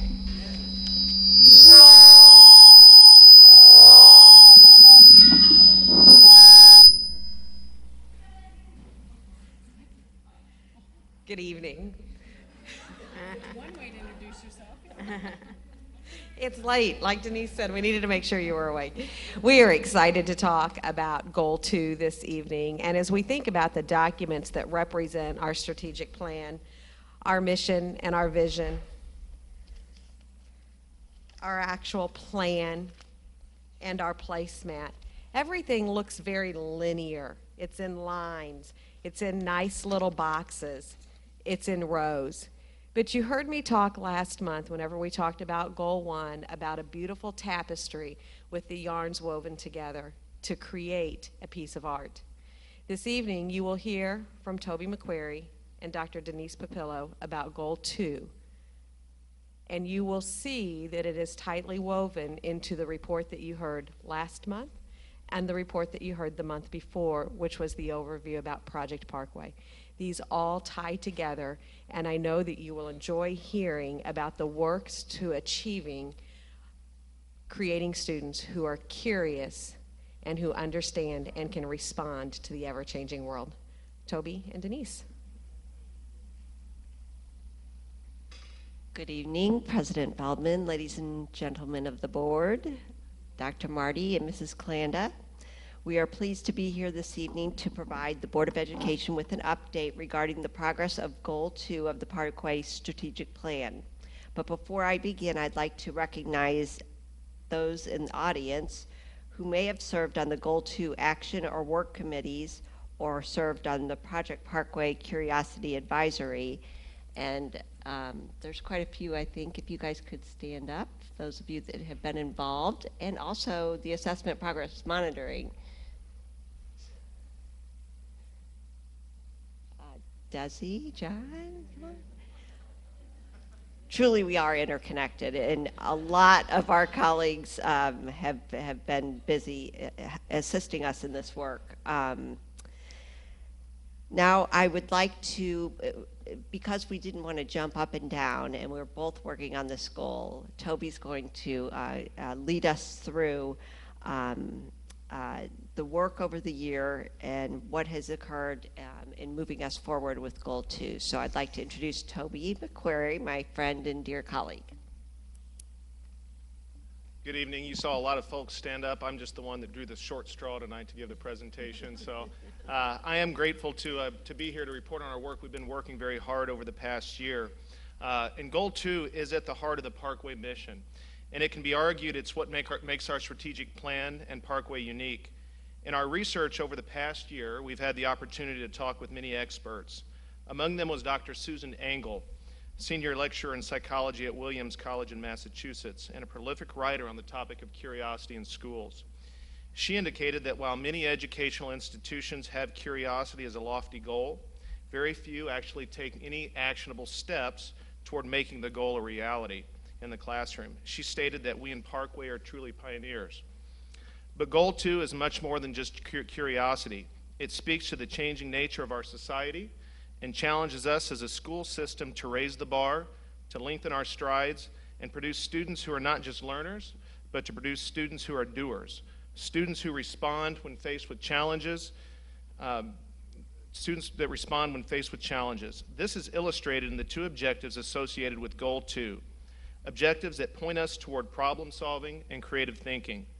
Though these are listed as two separate objectives in the strategic plan, the interconnectivity prompted us to combine our efforts in addressing them. Measurable Objective 1 states that all students will improve their ability to develop potential solutions for relevant problems in their community and world. This year, the Assessment and Progress Monitoring Team, the Goal 2 Work Team, and the Project Parkway Advisories have been working together to define what constitutes real-world problems. With input from students, Parkway faculty members, community and business representatives, and actually just at Project Parkway on Monday night, they continued this work. We're using this knowledge to build a database of problems. In addition to identifying real-world challenges, these teams are also identifying the key skills required for developing solutions to the problems. The team will use this information to inform the assessment, curriculum, and instruction systems in Parkway. This, coupled with professional learning around problem solving, will provide teachers with more resources to assist them as they design or refine learning experiences and performance tasks that require the development of creative solutions to challenges facing our community. Students will also have the opportunity to practice these skills and address these challenges through a more defined approach to service learning in Parkway. One of the key characteristics that defines service learning is that it addresses complex problems in complex settings rather than simplified problems in isolation. While service learning is currently embedded within the social studies curriculum in Parkway, an action team of teachers, administrators, and community members is reviewing our approach and looking for ways in which we can add problem solving to our community service efforts.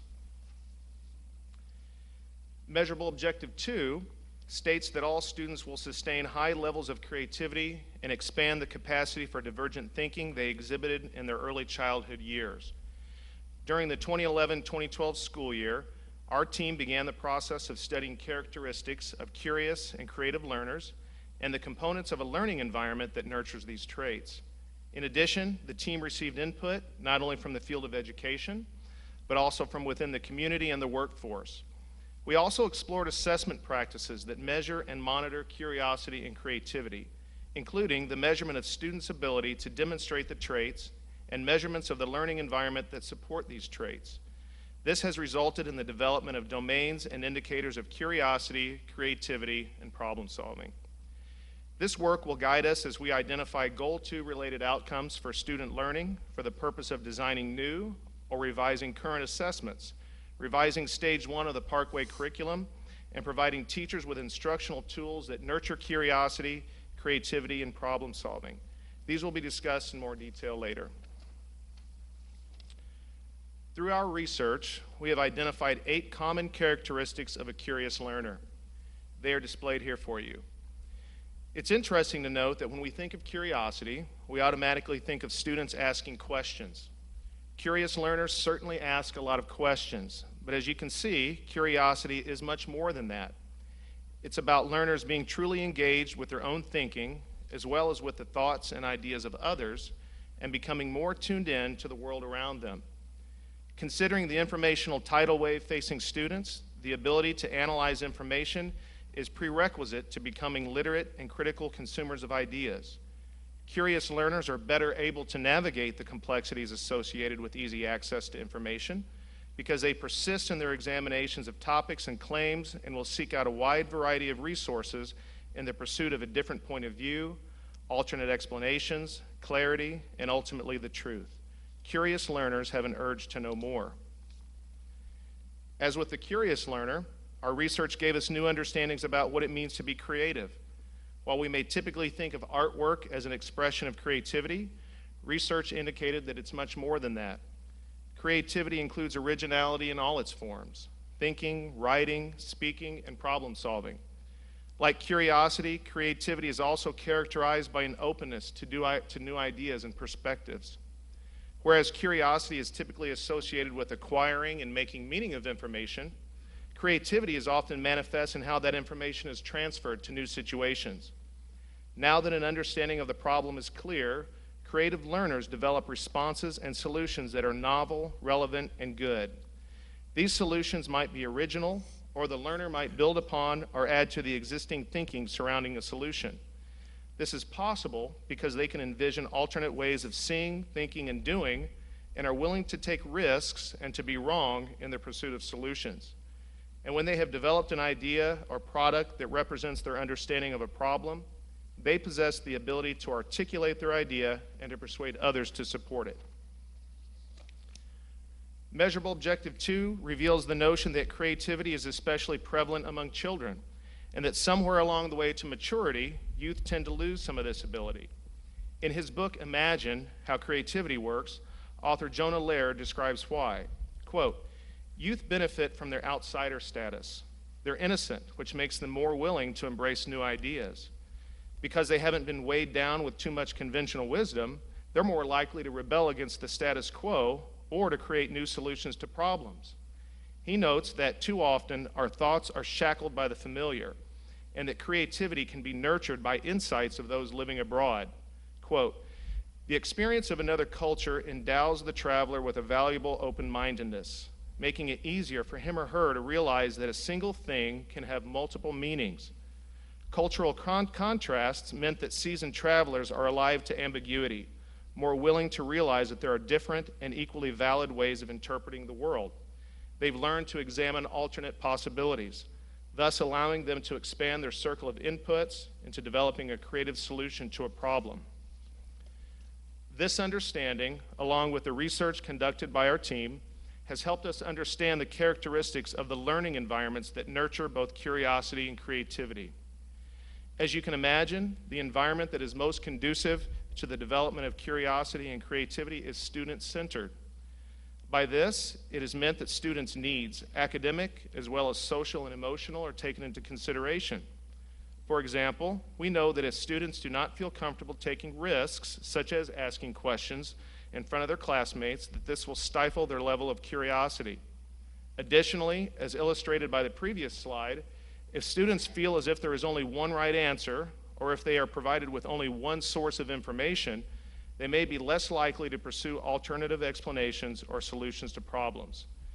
The characteristics that we have identified are key to establishing an environment that is not only warm and inviting, but one that challenges students to think at much deeper levels. By understanding the characteristics of curious and creative learners and the learning environment that nurtures them, we have been able to develop drafts of standards from which instruction and assessment can be designed. This work came about as a result of the merging of the Goal 2 Action Team and the Cornerstone Assessment Team. At the conclusion of the 2011-2012 school year, our teams realized the connections between our work, namely that when designing performance assessments for students, we would want them to include demonstrations of curiosity, creativity, and problem solving. Through our collaboration, we organized the characteristics of curious and creative learners into categories or domains that could be used to assess student learning and the classroom environment. Early on in this process, we realized that the vision statements were so closely associated with the characteristics of curious and creative learners that they could serve as the domains of our tool. Those that we have selected include students being fully prepared, students being able to transfer their learning, students intentionally seeking out others' views, values, and cultures, and students developing creative solutions to problems. This summer, a group of students from elementary, middle, and high school, teachers and administrators, met to develop the indicators or descriptors for each of the domains. Using the characteristics of curious and creative learners, this team developed a draft of I can statements, or statements that describe what students should be able to do if they are to meet the requirements contained within the domains. Here you will see several examples from this draft. You will notice a CR next to the indicators that are aligned with the characteristics of creativity, and a CU next to the indicators that are aligned with curiosity.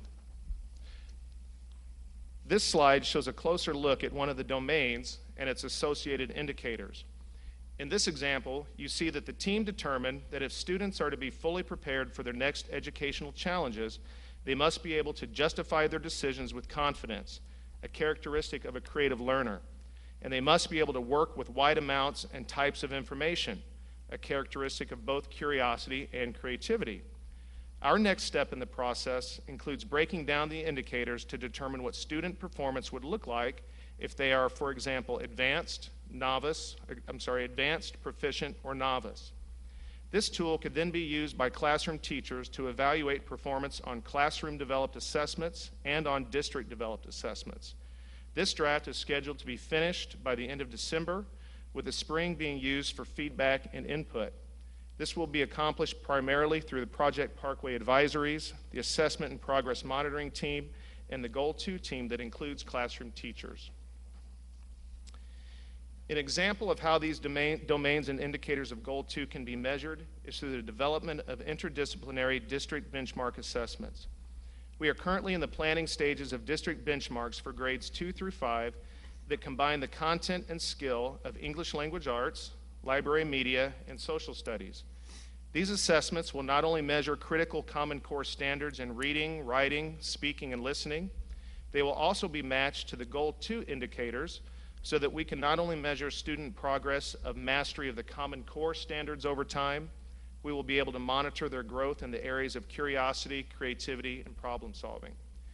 These assessments will not be additional assessments that we require our students to take. Rather, they will replace an equal number of current assessments.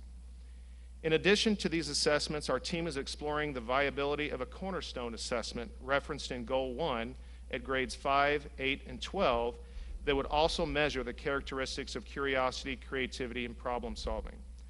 Through the feedback we are receiving from students, teachers, and administrators, we are working to determine whether these indicators should be best measured within existing assessment practices or through the addition of new practices.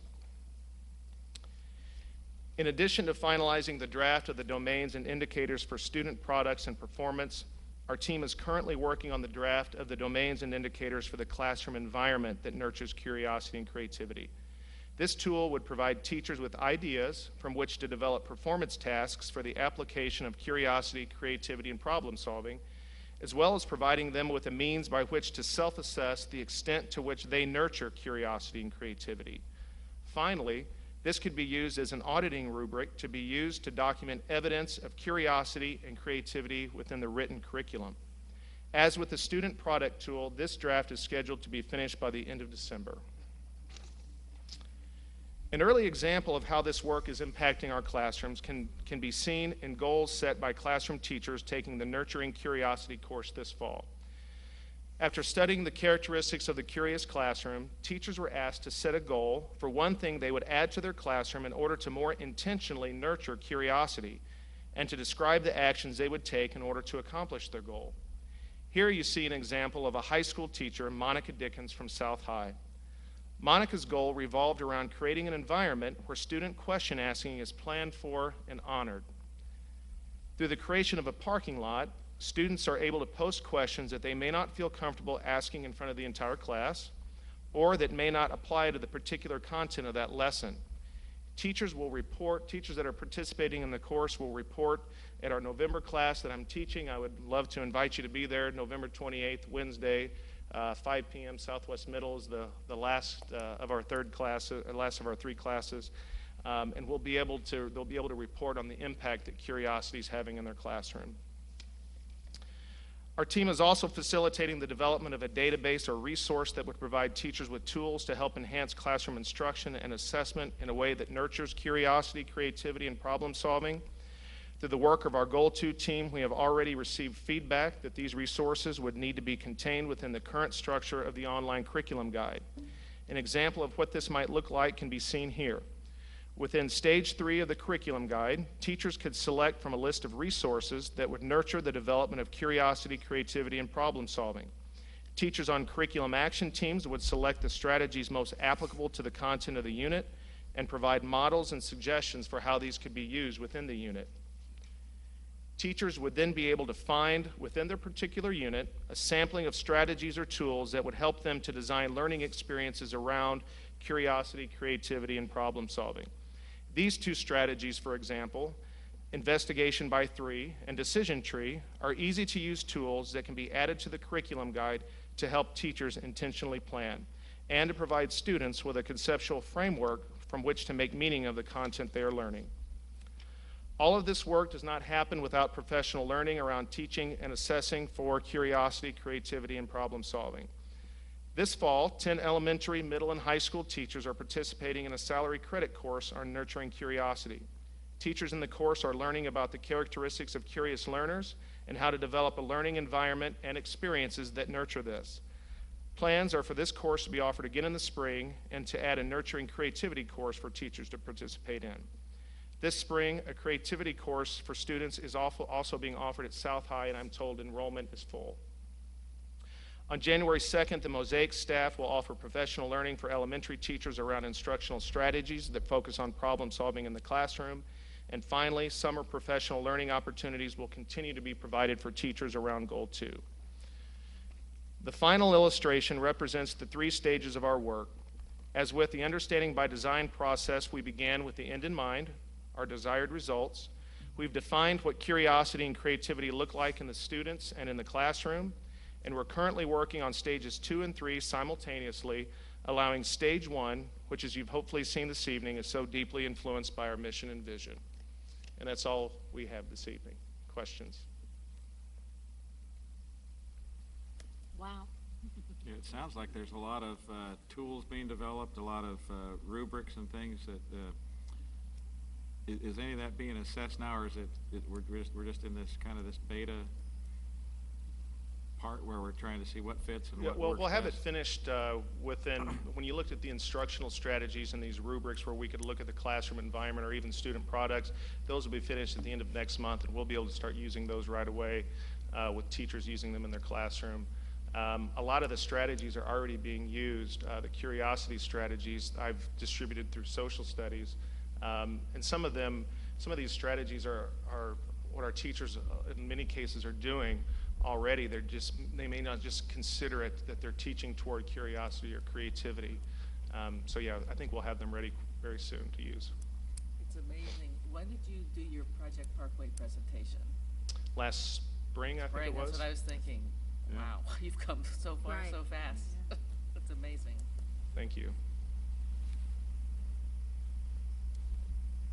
I think we're all dumbfounded. Where is that meeting on the 28th? Southwest Middle School. Okay. Be the last class for the semester. How many are in the class? I think we have, come back and look here, 10 teachers. With Tom's presentation and the kids here tonight, I think that it's a great segue because as we think about the apps that are out there. Denise, talk in the microphone, please.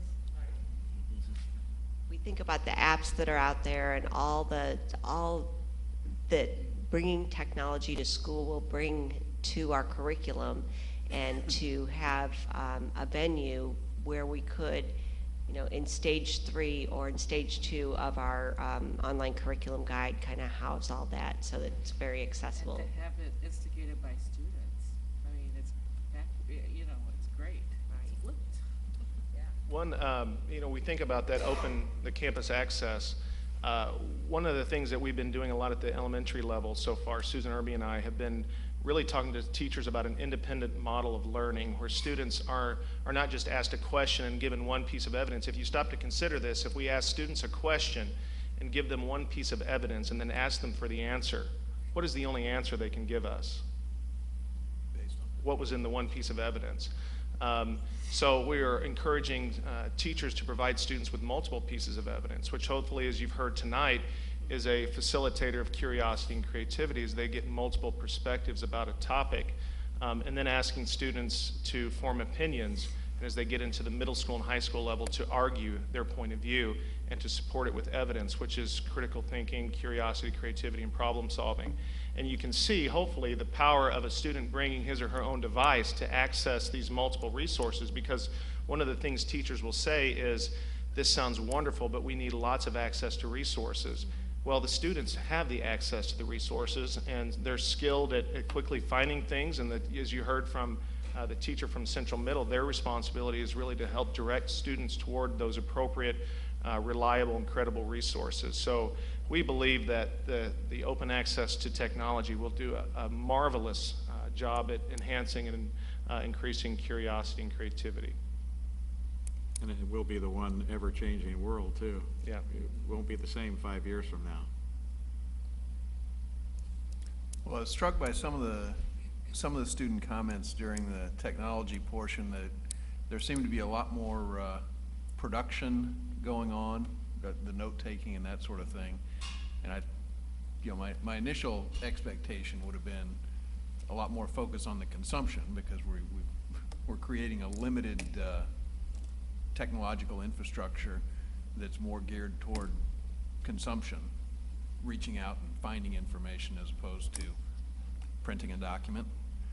And so I guess the focus of the students was kind of, I'm still not sure how to digest all that, but it seems to me maybe one of our leading indicators on how we're using the technology and the success of this group's work would be more of a consumption focus on that end of things, or? Well, I think it would not only there? be a consumption, but it would be production, but the production would not just be the reproduction of notes. It would be the production of new knowledge, and sharing that with others and distributing it. I mean, that's the power of the notion that somebody's putting together a class outline. Right, that would be That's more kind of reproduction of what they're hearing in the class, which that is a good place to start. We have to have that as a foundation from which they can start building a bank of evidence, but can they use that plus other resources they're finding to synthesize that information to develop a good argument? Precisely, and I think the tools you've put together here are just to take all that theoretical and distill it down into something that can be, seems to me, readily utilized by every teacher in the district. Is yeah, I think you're tickling the edges of the professor from Williams talking about actually implementing that. Yeah. So. And I believe if you can't take a teacher and share with them, they have precious little time within 15 minutes, how this can impact their classroom and their students, and give them a tool that they can use right away, we are making it too complicated. So we've made a considerable effort to take a look at this work and start right where a teacher is, and regardless of where he or she's skill level or what they're used to doing in the classroom, they see something they can take right away and plan. You saw in the picture from Monica, who is a skilled teacher already, but wanted to improve her students' level of curiosity. And I asked her, what is the block? And she said, some kids just are afraid to ask questions in class. And that block, as we think about the blocks of curiosity, it could be because they're shy. It could be because they don't want to be made fun of. It could be because they don't have the tools to ask questions. So we provide them with a space, we provide them with models of questions, and kids will ask questions. They've got them, sometimes they just don't verbalize them.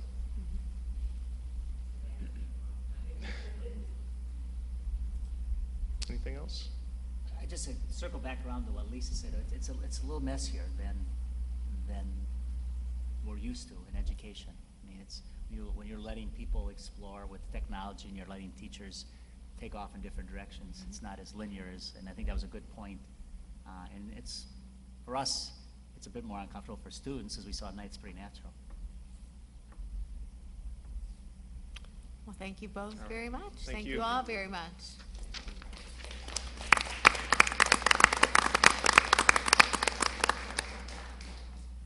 And now to the portion of our show that we've all been waiting for. Release the hounds. 12.02 St. Louis County Canine Program. Desi Kirchhoffer. Good evening. Seems like it's been a day or so since I was last up here. Excuse me, I've lost my voice in the last 2 hours, so you might find this kind of appealing, actually. I didn't know the Steelers are playing tonight. They're not.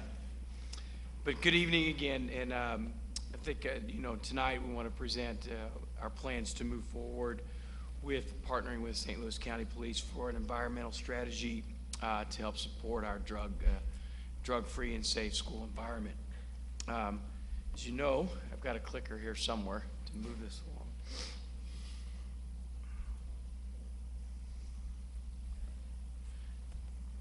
Goal 3 talks about confident learners, and underneath that goal, also in our measurable objectives, talks about that we have a physically and emotionally safe place for kids to learn, and this is really part of that initiative.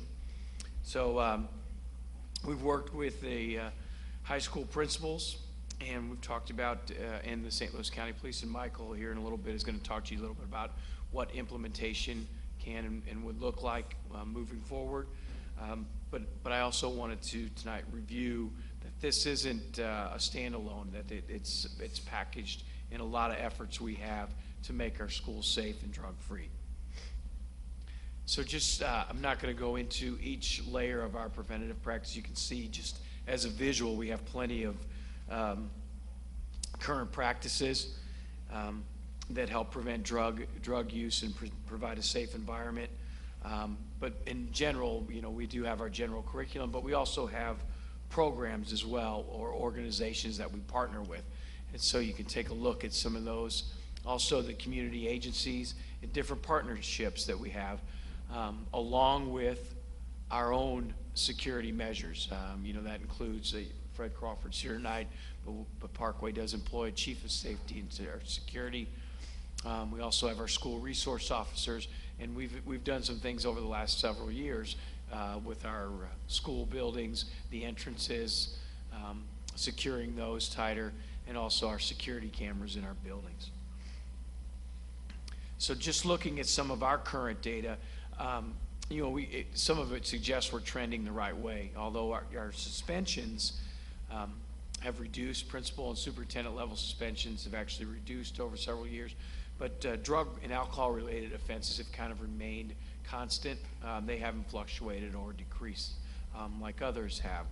But we have the drug-free survey data does suggest that students report to be using less and less involved. So that's good news. And then our school climate data, as far as the high schools go, more students are reporting that they're safe every year. So that's another good thing. But we still believe we can still do more, and I think that's where we come into tonight. So really the canines provide an environmental strategy to help keep our schools safe and drug-free. And so I'm going to ask Michael to step up and talk about kind of the who, what, and when, and how things would play out. Thank you. Good evening. In the last year, I spent a lot of time talking with my counterparts in other districts throughout St. Louis County and with the officers in the K-9 unit through St. Louis County to talk about the procedures and the who, what, where, and when. So I'm just going to summarize what that will look like in our schools. Basically, twice a semester, each high school will be responsible for 2 searches. They can choose either the in-school hallway search or the parking lot search. They will coordinate that through me, and I will contact the St. Louis County officer that we'll be working with. The search will be the officer will be accompanied by the school administrator and the school resource officer, and then either myself or Fred Crawford, at least for that first semester, just to look at procedures and how it goes and see what we need to tweak as we move into the next year. The searches happen, the ones in school will happen in the hallways. Students will be on the lockdown, so the administrators will set that schedule so they'll know they can keep students in the classrooms. It's important to know that the dogs will never search or sniff students specifically. They're only searching the air. So the parking lots will be the same. They'll go through the parking lot and search those cars and the air around those cars. Each search should last 30 to 50 minutes depending on inside or outside and the particular school that they're searching at the time. As you can see up there, the dogs can sniff for marijuana, crack, cocaine, heroin, meth, ecstasy, and some other drugs. They don't search for alcohol, and they can't search for prescription drugs. You have tonight recommended revisions to the guidelines. Our policy is broad enough that it can stay the same, but the guidelines go into details about what the procedures should look like. Also, we've added to the guidelines general searches should also could also include electronic devices that students bring. Our old guidelines did not address that. But the revisions go into more detail about the canine searches and the protocols surrounding those, and the notification of parents after students may be searched for whatever reason. As it states there, once the canine alerts to a scent, the officer from St. Louis County, they do not do the search. So once the dog alerts on a locker or a car, that's reasonable suspicion enough for the school administrator and SRO to then search. So the officer accompanying the dog does not do the search. Dr. Marty, Desi, Chelsea Watson, myself, we've shared this information with a lot of the stakeholders involved, student groups, parent groups, board members. So a lot of people have the opportunity to provide feedback on this. There's very little negative feedback about this. A lot of people think it's a positive move forward. Our next steps with your approval is for Dr. Marty to send a general letter to the community indicating of what our plan is and what this will look like, and then working with the communications to put that on the website. And then the individual high schools will then figure out how they want to alert their communities on what this will look like. And then, with your permission, move forward starting in January.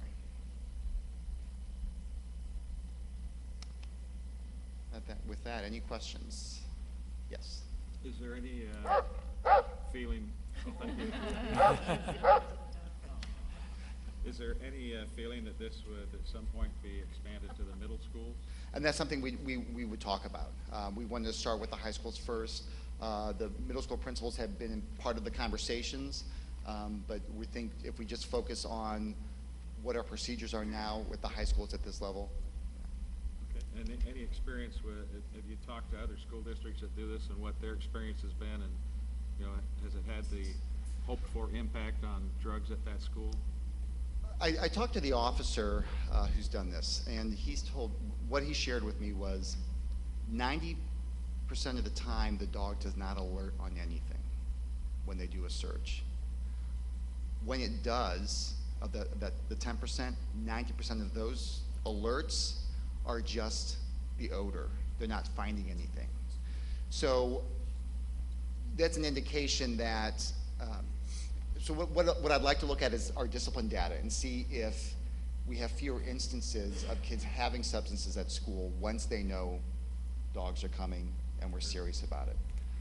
And if I could add, from some of the school administrators I spoke with, I think their perspective was this might give some kids a way out, an excuse, to say, look, I'm not messing with that. I don't know if those dogs are coming. And so a lot of them use that rationale as it's a safety net for kids to blame the system on not having to deal with the peer pressure. Good. Thank you. Are you aware of any studies that have done that showed a decrease, where there was other kind of anecdotal evidence of drug usage, and then when the dogs are brought in, they alert more, and then it tapers off because it's effective? I'm not aware of that, but that's, as we work close, they have a new officer now through St. Louis County that we can work with, find out from him if there's any data from their end that would support this. If the drugs are in the classroom where the students are in their book bags, is that detected at all? Well, right now we're just looking at hallway searches. Okay. So other districts have started the same way, and then they moved into classroom searches. So the way that works is they could take a random block of maybe 5 classrooms. Those students would then be asked to leave the classrooms and go to the commons area, for instance, leaving their belongings in the classroom. And then the officer can go in each room quickly. And then if the dog alerts on anything at that point, that's enough of a reasonable suspicion for the school administrator and SRO to get involved. So that's something we can move into. I think with the size of our schools, I think just learning how we should navigate this at the beginning, just doing the hallways for that first semester. If they would detect something in the classroom through the air and all, how do they determine who actually has it? I mean, do you have to search all students at that point that were in the classroom? No, the dog can They've demonstrated for us, so it's fairly accurate. So if they're noticing something in a classroom, the students would not be in there, but their belongings would be in there. So they could spot on a backpack or a That coat. specific backpack. Yes, yeah. yes. Okay, so that's how It's get to the very, very individual. specific. Yeah. We had a demonstration down at Southwest Middle where the officer planted, and the dog was able to spot it in the cabinet drawer that he had placed it in.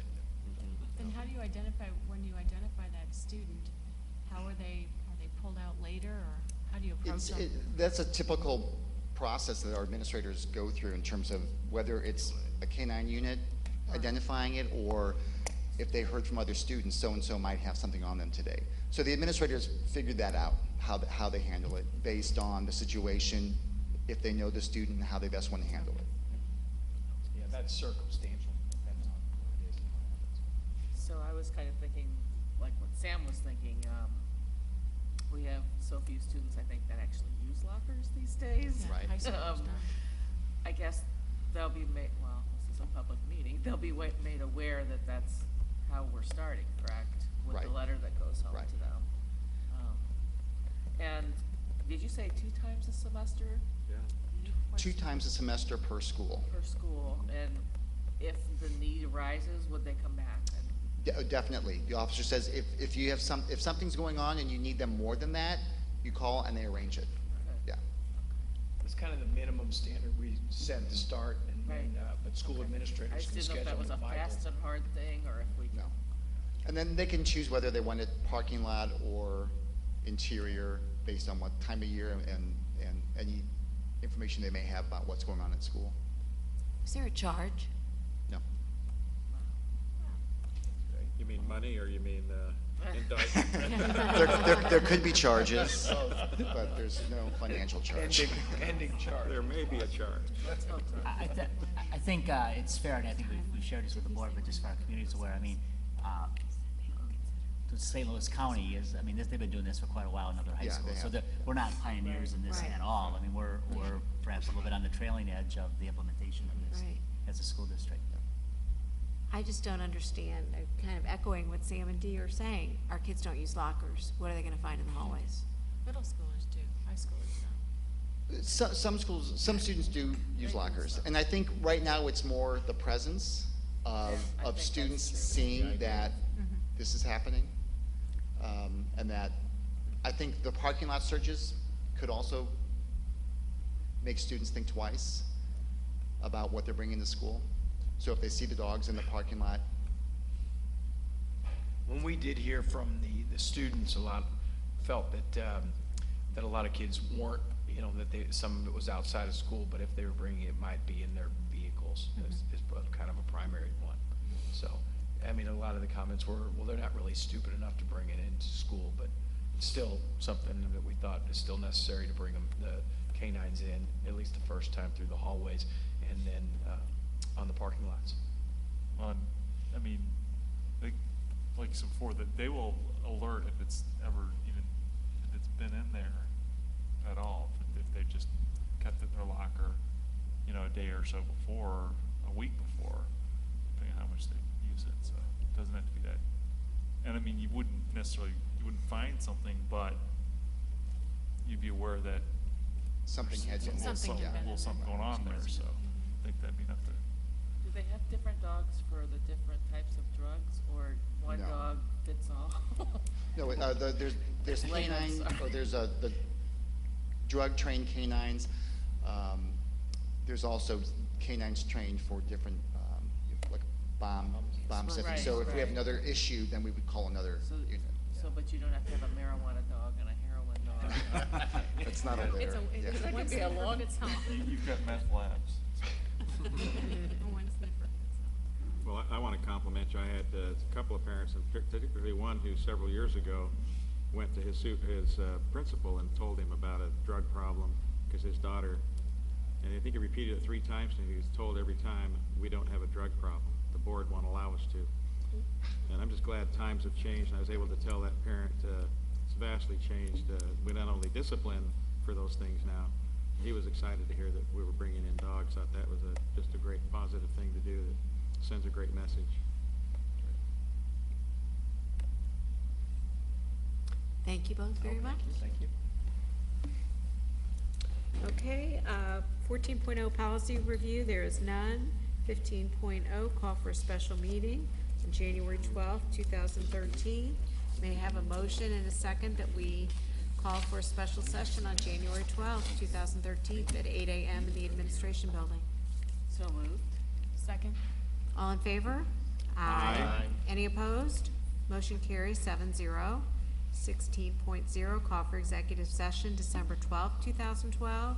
May I have a motion and a second that the Board of Education call for an executive session, including any record or vote, on Wednesday, December 12th, 2012, at 6:30 p.m. and/or immediately following the regular meeting at Central Middle for the purpose of considering 1, legal actions, causes of action, or litigation involving the district and any confidential or privileged communication between the district or its representatives and its attorneys, 610.021.1. 2, hiring, firing, disciplining, or promoting of particular employees by the district when personal information about the employee is discussed or recorded, 610.021.3. 3, individually identifiable personnel records, performance ratings, and records pertaining to employees or applicants for employment, 610.021.13. So moved. Second. Roll call, please. Mrs. Applebaum? Yes. Sorry. Mr. Applebaum? Yes. Mr. Jacob? Yes. Mr. Major? Yes. Mrs. Mogerman? Yes. Dr. Seuertino? Yes. Mrs. Feldman? Yes. Motion carries 7-0. 17.0 recess, and 18.0 we're finished with our closed meeting, and 19.0 may I have a motion and a second to adjourn the regular meeting. So moved. Second. All in favor? Aye. Any opposed? Dudley's not here? From the Deadly Memorial Chair. Motion passes 7-0. Thank you, everybody.